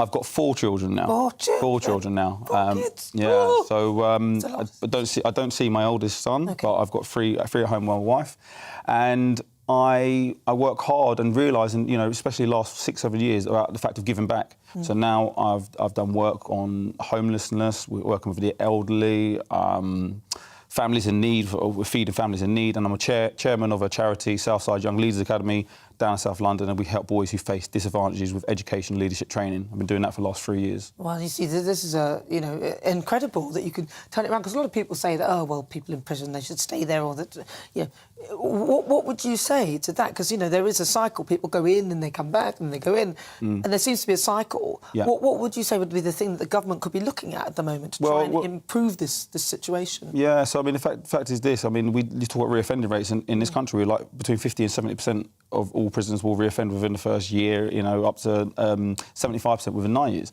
And it's like, well, for me, giving me that training actually saved me. Even though I had a degree, I couldn't actually use that to get a normal job. So having the training there, it gave me an option and an avenue to move on. And that's what, you know, what we really need to be focusing on is rehabilitation and restorative justice. You know, in this country at the moment, it is, like you said, it's about locking up the key and throwing people away. But the problem with doing that is that when you lock them up, unless they're in for a life sentence of killing someone or saying heinous crime, they are going to be coming back out to society. You know, we've got. I know personally now there are people up in prison, HMP Stockton, where they cannot get a visit right at the moment. So they're not. You could call them Monday to Friday, try and get through their visit line. You can't get through to them. So they're having no contact with their family. They're being locked up without the training provisions and being able to actually get some new skills to come out to work with. One person I heard of is actually making phone calls out of there to have Spanish lessons with an external Spanish teacher because they aren't giving it to them in there. And then following on that, they're not giving them the stuff to be able to get to... Well, of course, I mean, obviously we haven't spoken to that prison, so we don't know. Sure. Just, but I respect that that is what your experience of it is, so that is fair enough. What I want to ask you then is, what, though, advice would you say to the government, though? Because, you know, they're coming out with schemes to build more prisons, which I think is they should do. They haven't built many for years anyway. But there doesn't seem to be any joined-up thinking. And for those who've come from the inside out, and can see what needs to really happen. So it's a 360 approach. It's not just skills. So they definitely need to be working on physical skills that they can do, whether it's education or vocational training. They need to be looking at mental health, you know, but they're not getting mental health services in there, access to mental health services, and they need to be giving people the opportunity to actually have skills they could take out into the community. I mean, in 2015-16, we was employing, serving prisoners that were coming out, some of them long-term criminals that have been in for serious crimes, and they were going out onto building sites and they were gaining skills. A number of those guys have never reoffended and are now, you know, running big building sites or running their own companies. You've got to give people the tools. So they've got to, and then there's obviously the people who have been affected negatively by these people and their crimes would look at that and say, yes, but what about us? I think there needs to be a whole look at the whole system. For you, though, now you've come out, you're heating an engineering business. I'm wondering what then led you to become a candidate for the local elections? And did you win? No, I was short. 50 odd votes. But the two guys that I ran with, they did get into it, the ward, which hadn't been Liberal for however long. No, I got involved because, over the years I've been doing this work in the community, social activism and whatnot, and I've just been seeing these gaps of, people that are left literally forgotten about. We did some work last year where we had a family that come to us who basically were living in a squat. They had no beds, no flooring, their kitchen wasn't fit for purpose, and they had 2 young children and a 5-day-old baby. And it was like, what's going on here? So we put an appeal out to our local community who basically helped get them rehomed in temporary accommodation, but also provided them with sofas and chairs and everything. The basics. Food over Christmas. Yeah. And it's kind of like, so for me, I was like just frustrated of seeing these things happening all the time. So I was like, do you know what? I'm actually, regardless of my background and my history, I'm going to make a stand, and I'm actually going to show other people, do you know what, it doesn't matter where you come from, you can actually do something, whatever you want to do, you can better yourself, you can go on and you can challenge the status quo. And as a father and as an uncle, I want my children and my nephews to be inspired, say, do you know what? He might have made some choices that weren't right when he was younger, but actually he really went for it and made a difference. You can turn it around. You can turn it around. So what are you doing now then? You didn't get the candidacy. You've still got your business. Are you going to carry on in politics or what? I need to have a break, a rest. We worked really, really hard. I put everything into it. So I've got a holiday in a few weeks' time. I'm going to, Where are you going? Somewhere nice? Yeah, a nice break. Say where you're going? I'm going to go to Caribbean. Oh, it's nice. Yeah, so we're going to go there, relax, and collect my thoughts. But so there's still the chairman of Southside, still got the businesses, and still married. So just lick my wounds. But I'm a very optimistic, positive person anyway. Like I said, losing that yesterday wasn't a loss for me. It was a win. To be in that room, to be in the counting hall, it was amazing experience right from the start, right to the finish. And I keep saying to people, it's not about who you vote for. Actually, just the fact that you vote. So many people I come across said, I've never voted for. I'm only going to vote because you're running. So do you know how many votes you get yourself as a councillor? I don't. Well, so you don't know? They just yeah, exactly. So I knew I got X amount of votes, but I don't know who voted for me or whatever. So how many votes did you get? 500 and something. That's pretty good, though. I was 50 out of being elected. But that's good, isn't it? Yeah, no, it was nice. So like you said, did you say you're going to do it again? Then are you going to do it again? We'll see. We'll see. Yeah, we'll see. What is it? Every 2 years or a year? Or I think next year there's one. There's another one next year. Yeah. God. Well, listen, Winston, I wish you all the best. It's really good to hear your story. Thank you. And thank you so much for coming to talk to us about it. That is Winston Davis. He's a former prisoner and chair of the Southside Young Leaders Academy. Well, coming up, it's the Great British Debate this hour. I'm asking, is the United Kingdom at risk of breaking apart? Counting continues in Northern Ireland and for the Assembly election, with Sinn Féin set for a victory. Now, their success is likely to spark a debate over the United Ireland. And in Scotland, the success for Nicola Sturgeon's SNP in the local election could actually reignite her calls for independence, although I don't think she ever stopped calling for it. So is the United Kingdom at risk of breaking apart? First, let's get some weather. Let's take a look at the weather. And the UK is looking dry for much of the UK, with any showers beginning to fade away. Let's take a look at the details. Zooming into southwest England, and it will be a fine end to the day with plenty of late low sunshine ahead of dusk. Still fairly warm with temperatures around 16 Celsius. It will continue to become drier across southeast England, though rain still lingering for some. Sunnier spells trying to develop before the daylight dips. A fine and dry evening to come across Wales too, and pleasantly warm for the time of year. Temperatures holding up around 16 Celsius. Sunny spells for the Midlands too ahead of dusk, with any light showers quickly clearing away. However, most places staying fine and dry. Temperatures around 16 to 18 Celsius with light winds. A couple of showers are still possible across northern England this evening, but most places will miss these, and there'll be a fine sunset to come with clearing skies. Winds remaining light. Any light showers remaining over Scotland will also fade to leave a fine end to the day, with plenty of bright or sunny spells ahead of the sun setting here. So a dry and fairly pleasant end to the day for Northern Ireland too, with variable amounts of cloud and light winds. Temperatures will remain around 15 to 16 Celsius. Much of the UK will stay dry into the early hours of Sunday morning, with plenty of clear spells around. And that's how the weather is shaping up overnight into tomorrow morning.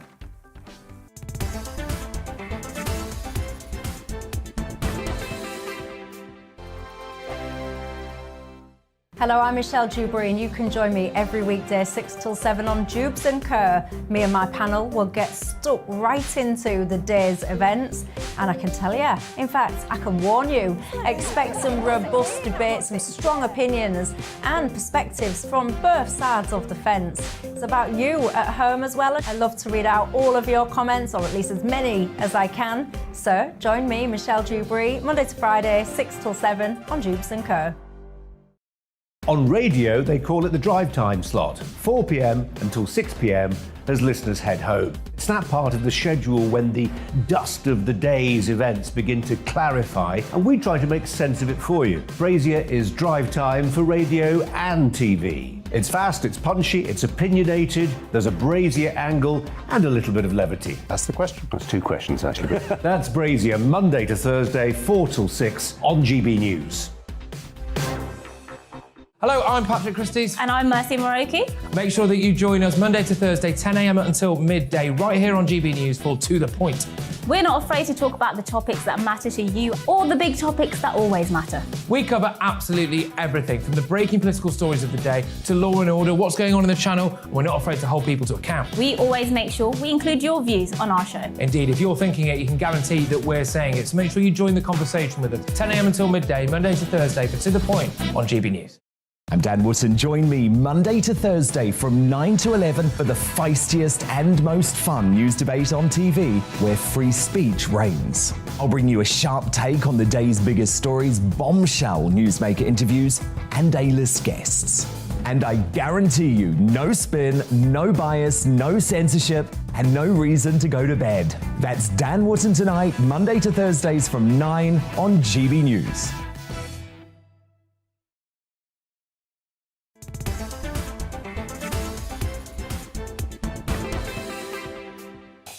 It's fast approaching 23 minutes after 5 o'clock. I'm Nana Akua. This is GB News on TV, online and on digital radio.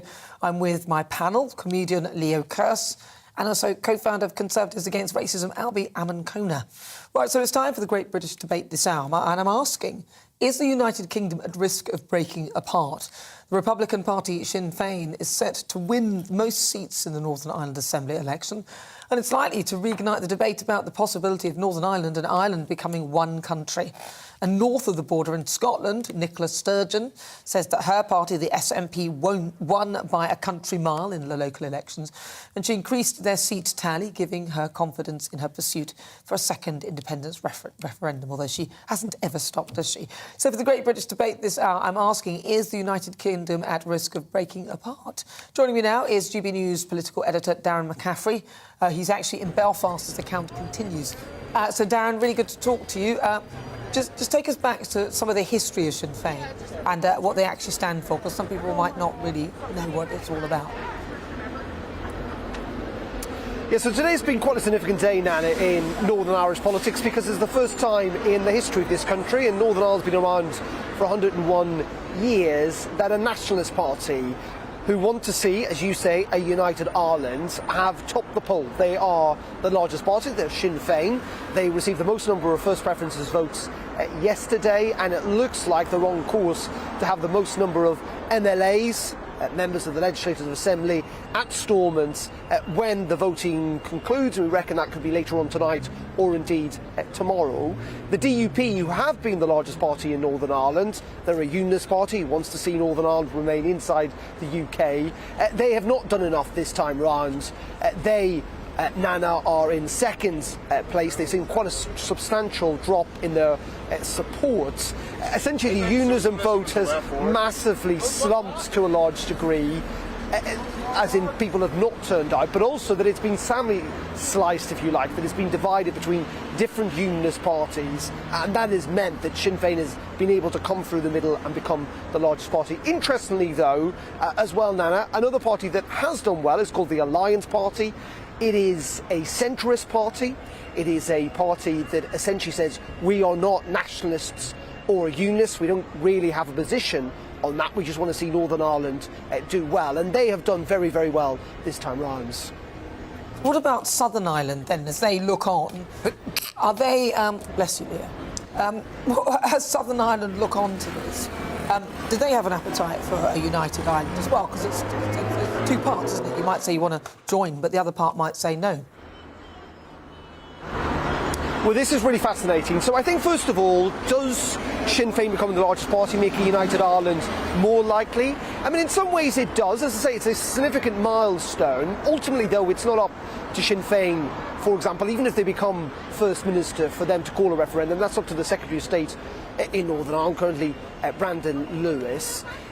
Also, just because Sinn Féin have done well does not mean necessarily that support for the Union, if there was to be a referendum in Northern Ireland, has fundamentally changed. It's been quite steady, actually, over the last couple of decades. There is a majority in this province who want to stay inside the UK. And you're also right, Nana, entirely in pointing out that unlike Scottish independence, actually Irish reunification is much, much more difficult. It's a bit like Germany in the 1990s. You're trying to unite two countries together, and both countries would have to consent to that. And that is why a united Ireland, I reckon at least, is quite a long way off, because the Republic of Ireland, the people down south on this island, will have to change to a large degree. They know they would have to do that if they wanted reunification, change things potentially like their flag, like the constitution. There'll be questions about whether Northern Ireland might have a special place, whether Stormont might still exist. So there are really big fundamental questions that mean that structurally a united Ireland remains very, very difficult. But, and I will say but on this, Sinn Féin are now the largest party in Northern Ireland. They are potentially about to become the largest party in the Irish Republic. If there was to be an election tomorrow, Sinn Féin almost certainly would be in government. And so you would have Sinn Féin in government north and south, and you can bet your bottom dollar they would continually, a bit like the SNP in Scotland are doing, continually pushing for a referendum on unification as soon as they could. Interesting stuff. Well, listen, Darren, keep us posted. We'll find out what's going on there. That's Darren McCaffrey. He's our GB News political editor. Right, and I'm also joined by the former First Minister of Northern Ireland and my fellow GB News presenter, Arlene Foster. Arlene, thank you so much for joining us. Right, so let's talk Nicola Sturgeon. She said that Sinn Féin's performance in Northern Ireland has shown that there are big questions around about the future of the UK as a political entity. Is Nicola Sturgeon right? Has the union had its day? Well, she would say that, wouldn't she, Nana? That's the sort of thing we expect her to say. As you said, she has never stopped campaigning for their myopic vision of an independent Scotland. And in many ways, they are the mirror of Sinn Féin here in Northern Ireland. But one thing I do want to say, Nana, is that when you look at the pro-nationalist vote in Northern Ireland, it has not grown since 1998, since the Belfast Agreement. That was our first election to the Northern Ireland Assembly, and at that time, pro-nationalist parties gained 39% of the vote. Today, they're going to gain 39.6% of the vote. So whilst it might be a talking point today to talk about Sinn Féin being the largest party, and it is, of course, the SDLP are the ones, the second nationalist party, are the ones that have suffered as a result. So their vote has gone down and Sinn Féin's vote has gone up. There hasn't been a huge movement towards pro-nationalist parties from the centre, not at all.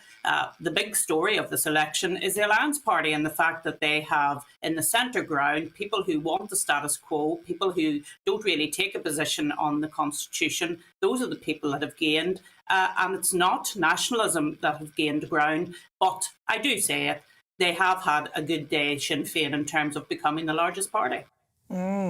So if, for example, they decided to become reunited, as Darren pointed out, just because they're the largest party doesn't mean that there's actually a real appetite for reunification.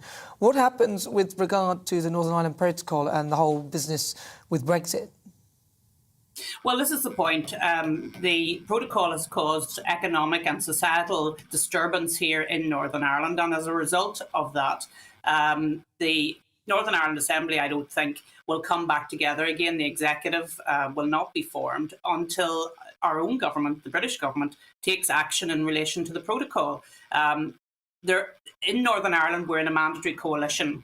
So if one part of that mandatory coalition decides that they are not going back into government, as Sinn Féin did for 3 years, from 2017 until 2020, you may remember that, Nana, they stayed out with a list of demands that had to be met before they would come back in again. So if Sir Geoffrey Donaldson, the leader of the Democratic Unionist Party, doesn't nominate his ministers, then the executive will not be up and running again. And he's made it very clear that unless and until the protocol is dealt with, there won't be an executive formed in Northern Ireland. So really, the ball is now with the Prime Minister. What is he going to do about the protocol, which is causing damage to the Union, causing damage to goods coming across from Great Britain into Northern Ireland? He has to act. Something has to be done. But I just suddenly thought about it. Some people might not know what the Northern Ireland Protocol means. So in the very basic of terms, if you could just explain it so that as we discuss it later, everyone understands what it is and what its implications would be. OK, so the Northern Ireland Protocol was agreed between Boris Johnson and the European Union at the end of the Brexit negotiations. What it means is that when goods are coming across from Great Britain into another part of the United Kingdom, Northern Ireland, there has to be checks on that because they are at risk of going into the single European market.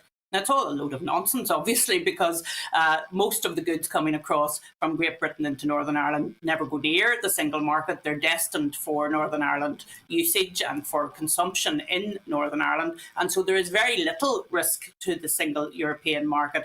But because of the protocol, we are subjected to a whole range of checks on our goods coming into Northern Ireland. And you know what? A lot of producers and suppliers in Great Britain have decided we can't be bothered with all of this red tape, bureaucracy and cost. So we're going to stop supplying Northern Ireland now, and they'll have to find those goods from elsewhere. And what you're seeing then is a diversion of trade away from Great Britain into us having to source those goods from the European Union and mostly from the Republic of Ireland. That's not on. We're part of the United Kingdom. Our supply chains are intricate with the rest of the UK, and that should be respected. Therefore, it needs to be sorted out, and it needs to be sorted out. It should have been sorted out before now, Nana, of course. We've been waiting on the government to do something for quite some time, but really something has to be done. God, no. I think they should just scrap it, Arlene, if they could. Yeah. Arlene, yeah. That seems to be the way. Arlene, thank you so much for joining us. That's Arlene Foster, who's GB News presenter and former Minister of Northern Ireland. Right, so you're with me. I'm Nana Akua. This is GB News on TV, online and on digital radio. Still to come, we'll continue with our Great British Debate this hour, and I'm asking, is the United Kingdom at risk of breaking apart? You'll hear the thoughts of my panel, comedian Leo Kearse, and also co-founder of Conservatives Against Racism, Albie Amankona. But first, let's get your latest news headlines.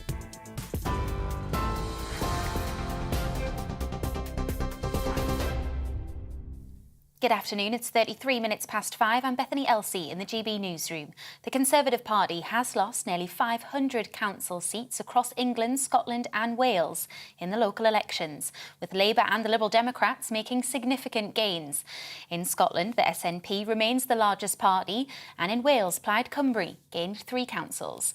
Meanwhile, counting continues in Northern Ireland, with Sinn Féin poised for a historic victory. The Queen's speech will include an overhaul of mental health powers to stop those with learning difficulties being detained without their consent. The Prime Minister says a draft mental health bill to be announced next week will ensure no patient is detained unnecessarily.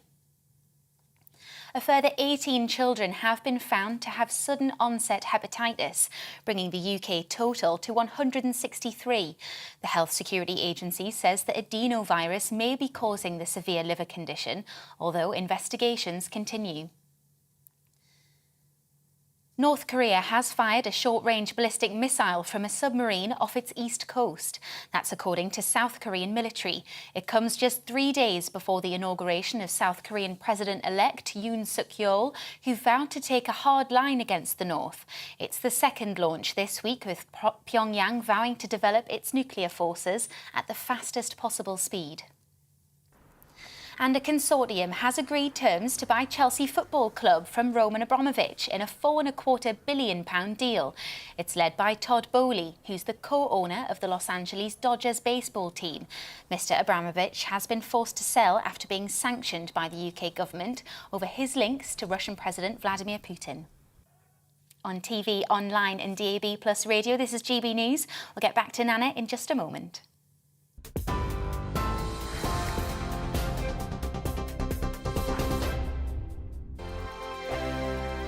Hello, I'm Michelle Dewberry, and you can join me every weekday 6 till 7 on Jubes and Kerr. Me and my panel will get stuck right into the day's events, And I can tell you, in fact, I can warn you, expect some robust debate, some strong opinions and perspectives from both sides of the fence. It's about you at home as well. I love to read out all of your comments, or at least as many as I can. So join me, Michelle Dewberry, Monday to Friday, 6 till 7 on Jubes & Co.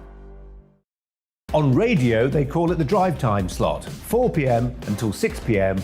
as listeners head home. It's that part of the schedule when the dust of the day's events begin to clarify, and we try to make sense of it for you. Brazier is drive time for radio and TV. It's fast, it's punchy, it's opinionated, there's a Brazier angle and a little bit of levity. That's the question. That's two questions, actually. That's Brazier, Monday to Thursday, 4 till 6 on GB News.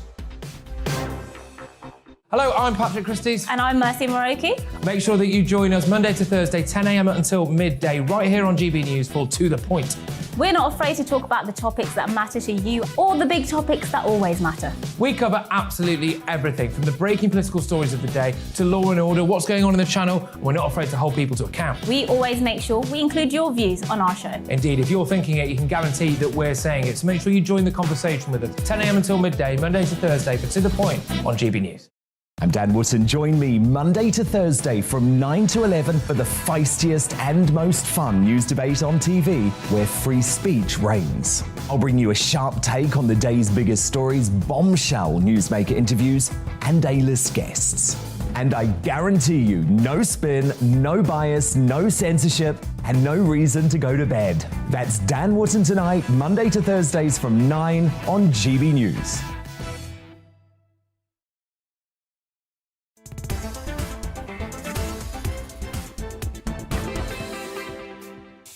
Good afternoon, I'm Nana Akua. This is GB News on TV, online and on your digital radio. We are, of course, the People's Channel, and it is time now for our Great British Debate this hour. I'm asking, is the United Kingdom at risk of breaking apart? Counting in the Northern Ireland Assembly election has resumed, with the Republican Party Sinn Féin set to win the most seats for the first time. Now, it is also likely to reignite debate about the possibility of a referendum on Northern Ireland and becoming one country. And north of the border in Scotland, Nicola Sturgeon says her Nationalist Party won by a country mile in the local elections, and she increased the SNP seat tally, furthering her pursuit for a second independence referendum. So are these surges, are these the sort of things that are going to encourage the fact that this part could actually end up with the country breaking apart? So in the Great British Debate, I'm asking, is the United Kingdom at risk of breaking apart? But before I speak to my panel, let's have a quick look at what you've been saying already. Keith says, definitely believe UK could break up. Don't blame Scotland or Northern Ireland.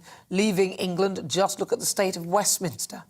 Yeah, you have got a point. You've got a point. But theirs don't look so much better either, does it? I mean, look at the Scottish Assembly. That's not so great either, or the Welsh one. Stuart says, no, the SNP and Sinn Féin will just confuse politics with referendums.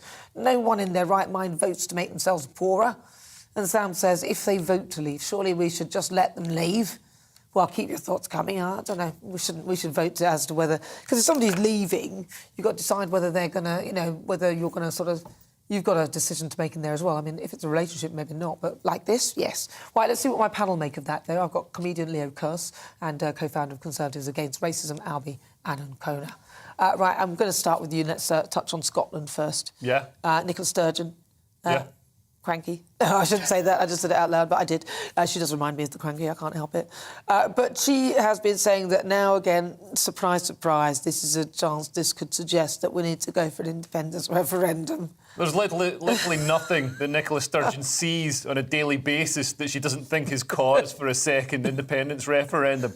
I mean, we had one, what was it, 2014? We had one. It was supposed to be a once-in-a-generation referendum. And now she wants another one. It's like, that's like, what is that, 7 years or something? We're not badgers. This is, if it's a generation, maybe this is why she's so intent on bringing health outcomes down in Scotland, is because, eventually we'll be dying so young that 7 years will be a generation. But it's ridiculous. The SNP have really failed Scotland on the sort of nuts and bolts, the bread and butter of politics. They've failed on education, on health, on pretty much every aspect of government. And they're constantly banging this drum for independence, and that's what gets them support. But I don't think there's the groundswell for support, especially as we're seeing how, I mean, Brexit obviously, pushed support for the SNP just as it pushed support for Sinn Féin in Northern Ireland. But it's not translating into the Scots actually en masse wanting to leave the United Kingdom. We can see how valuable it is to us economically and culturally. We're very similar. Well, also, Leah, those are local elections as well, and local elections aren't necessarily reflective of Westminster. They are more about what's going on internally within your borough, who's the best candidate, and she's sort of conflating that with the reason why everyone must now vote for independence. Albie, what do you think? I'm just not sure if the SNP doing well in Scotland is a news story. The SNP always do well in Scotland, and every time they do well, Nicola Sturgeon calls for another referendum. Literally at every single outcome after a Scottish election, this is what happens. And Leah's absolutely right to say, on the bread and butter issues for Scottish people across that amazing country, the SNP is failing Scots on education, on health. They've got some of the highest drug death rates in Europe. This is in Scotland. And I wish that Nicola Sturgeon and the SNP would focus on the issues that Scottish people are facing rather than on pushing another referendum. Yeah, she does just keep going on. My mother says, I just can't stand that woman. She makes my blood boil, God forgive me. That's what she said. Because I find Nicola Sturgeon extremely irritating. I can't help it. But she needs to stop doing that, going on and on and on. And the thing is, now you've seen the popularity, well, the Labour Party, in a way, are coming back in terms of favour for the Scottish people, which I personally think is a good thing. Not because I support the Labour government. I don't know who I support. I don't know what they're doing. I don't know what any of them stand for at all.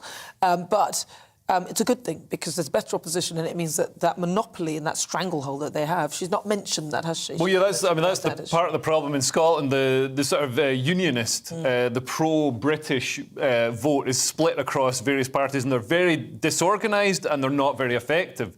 Like the leader of the Scottish Conservatives is just ineffectual, and he's not taking any chunks out of the SNP, despite all the fraud and corruption hanging over them and their catastrophic running of Scotland. He's not taking any bites out of them. So I think they need to. The Tories need to get a bit smart, and I think they've been focused too much on England, on the red wall, and keeping people in the south of England happy. And they need to start thinking we can actually start winning some seats again in Scotland. I think they could, but the Labour Party should also be doing that. But I don't know what they're doing. I mean, the Labour Party lost. The reason why, in a way, I believe we're in this slight mess is because of the failure of the Labour Party, because they were the second party, or they were the first party in Scotland all the time, right? And then suddenly they were so bad, they had Jeremy Corbyn in there, everyone were not voting for him, and then literally there was a slide. We can only blame Labour for devolution. So they created these devolved parliaments. Of course, there was that as well. That just creates a satellite parliament. It was supposed to be a parliament that focuses on the bread and butter issues. It does the opposite of that. It just focuses on the single issue. The SNP just focuses on the single issue of independence every time. And they've created this hostile parliament that fights against Westminster. Do you think, as you point that out now, do you think that is actually the seed of England, the United Kingdom breaking apart, the devolution of power, which of course was brought in by the Labour Party? Do you think that is actually the reasoning as to not Brexit, because people say it's Brexit, it's Brexit, it's Brexit, but the fact that you've got these devolved parliaments making separate decisions, suddenly you then create these, all the countries then realise that they are sort of individual powers. I'm not anti-devolution. I actually always think decentralising power is generally better because it gives more franchise to individual voters. That was what leaving the European Union was about, of course.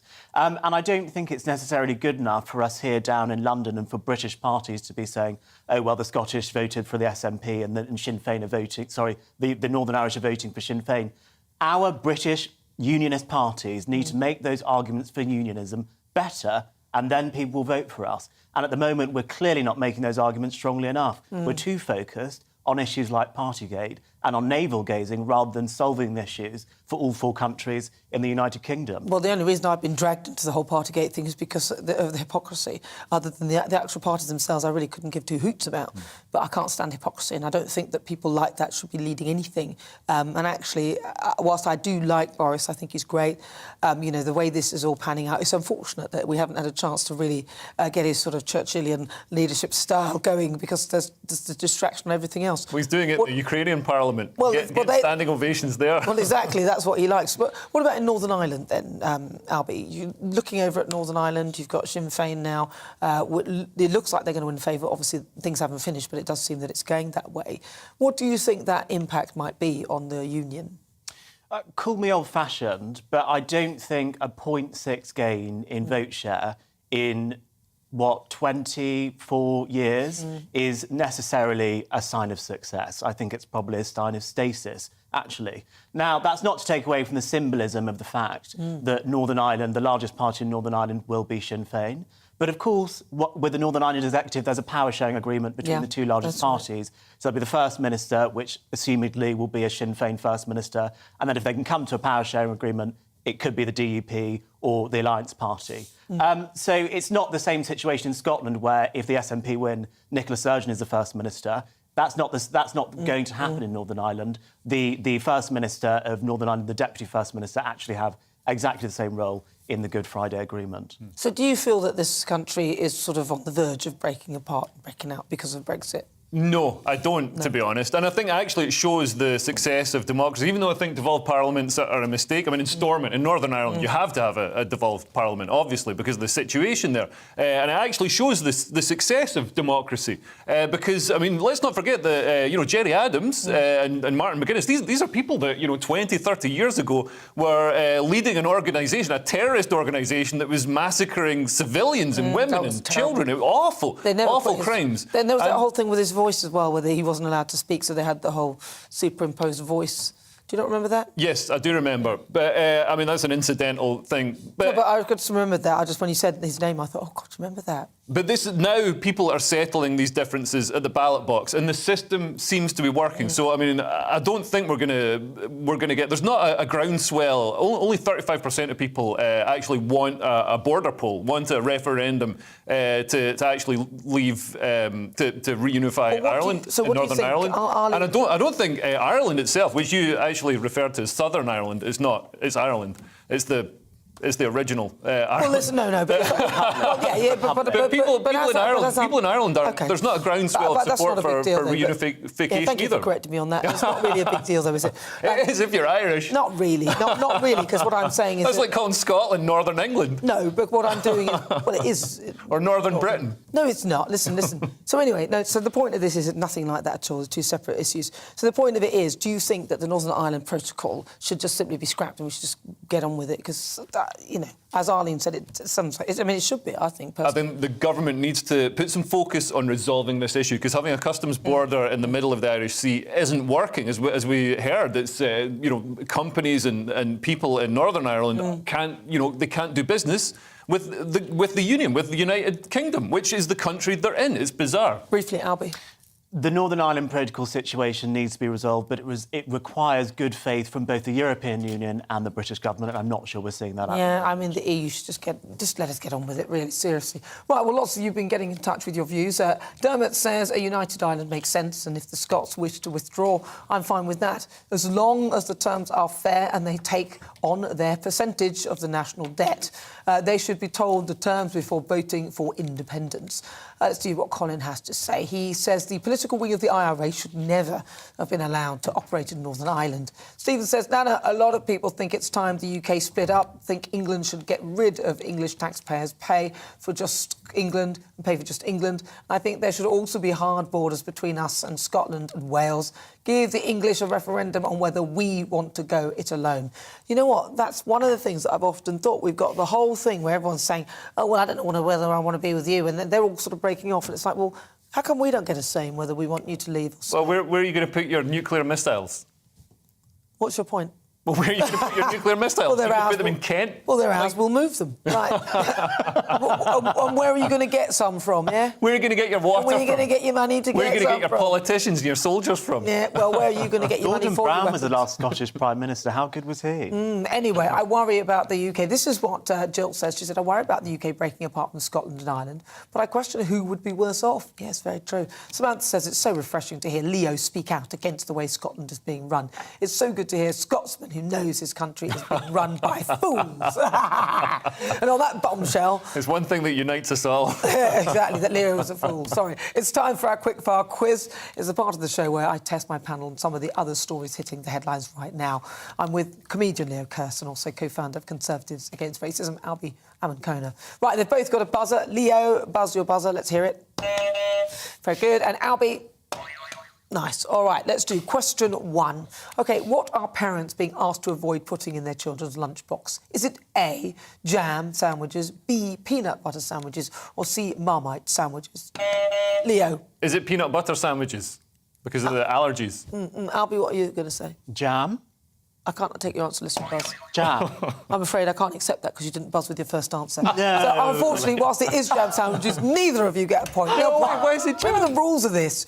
No, the answer is jam sandwiches. Parents have been told to stop giving their children jam sandwiches as schools introduce lessons for parents on how to pack healthy lunchboxes. And a study which tracked 18 schools over a decade found just 1 in 60 meals is healthy, with children frequently missing out on fruit, vegetables, and instead biscuits and chocolate were the replacement. So do you think banning jam sandwiches is OK? What do you reckon, Leo? No, absolutely not. I mean, jam is a fruit.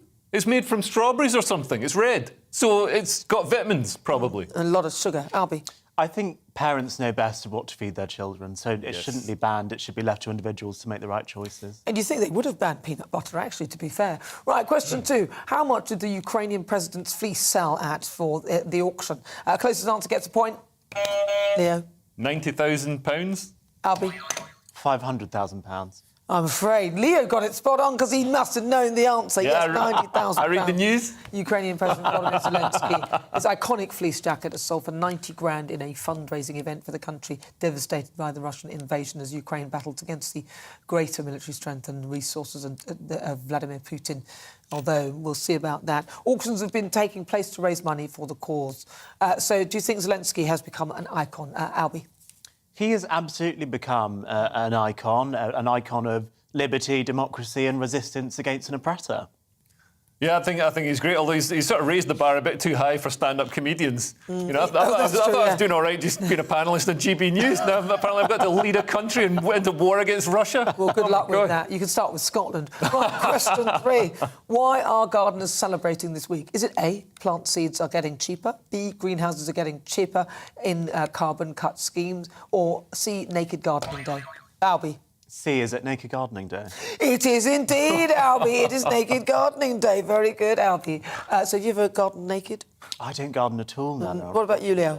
Actually, I don't want to know. Right. Actually, the first Saturday in the month of May is celebrated as World Naked Gardening Day. That's great. I mean, I love the idea of gardening, but I love the idea. Like I said, it's an idea. But children are going to be looking out the window and seeing the neighbours naked. Yeah, that'd be quite good fun, isn't it? Well, listen, so would you ever fancy participating in Naked Gardening Day? I wonder, at home, would you? Question 4. Let's do that one then. What has Boris Johnson repeatedly dropped from the Queen's speech after ministers say that it was fundamentally unconservative? Is it A, the ban on fox hunting, B, ban on foie gras, or C, the ban on waving foreign flags at the Jubilee? Albie? Is it the ban on foie gras? And Leo, what do you think? Is it the first one? Which was what? I can't remember. The first one was... Ban on fox hunting. Ban on fox hunting. Let's see who's right. The answer is a ban on foie gras. Did either of you say that? I did. Well done, Albie. Don't try and take another point away from me. Right, well done, well done. Yes, that's right. The Prime Minister has dropped his plans to ban the importation of foie gras as for the Queen's speech. As she warned, it's fundamentally unconservative. The measures were set to be included in the Animals Abroad bill. Right, let's move on. Last question. Finally, who has been described as Tyson Fury's brother from another mother? Is it A, Boris Johnson? Is it B, Mr Blobby? C, Jacob Rees-Mogg? Albie? Is it Boris Johnson? And what do you think, Leo? Is it Jacob Rees-Mogg? You didn't buzz, so I can't give you the point. But what is the score? You can't have the point, Albie can't have the other point. What is the score? Let's find out who is the winner. Albie, you are the winner. 2-1. Hey! It was indeed Jacob Rees-Mogg.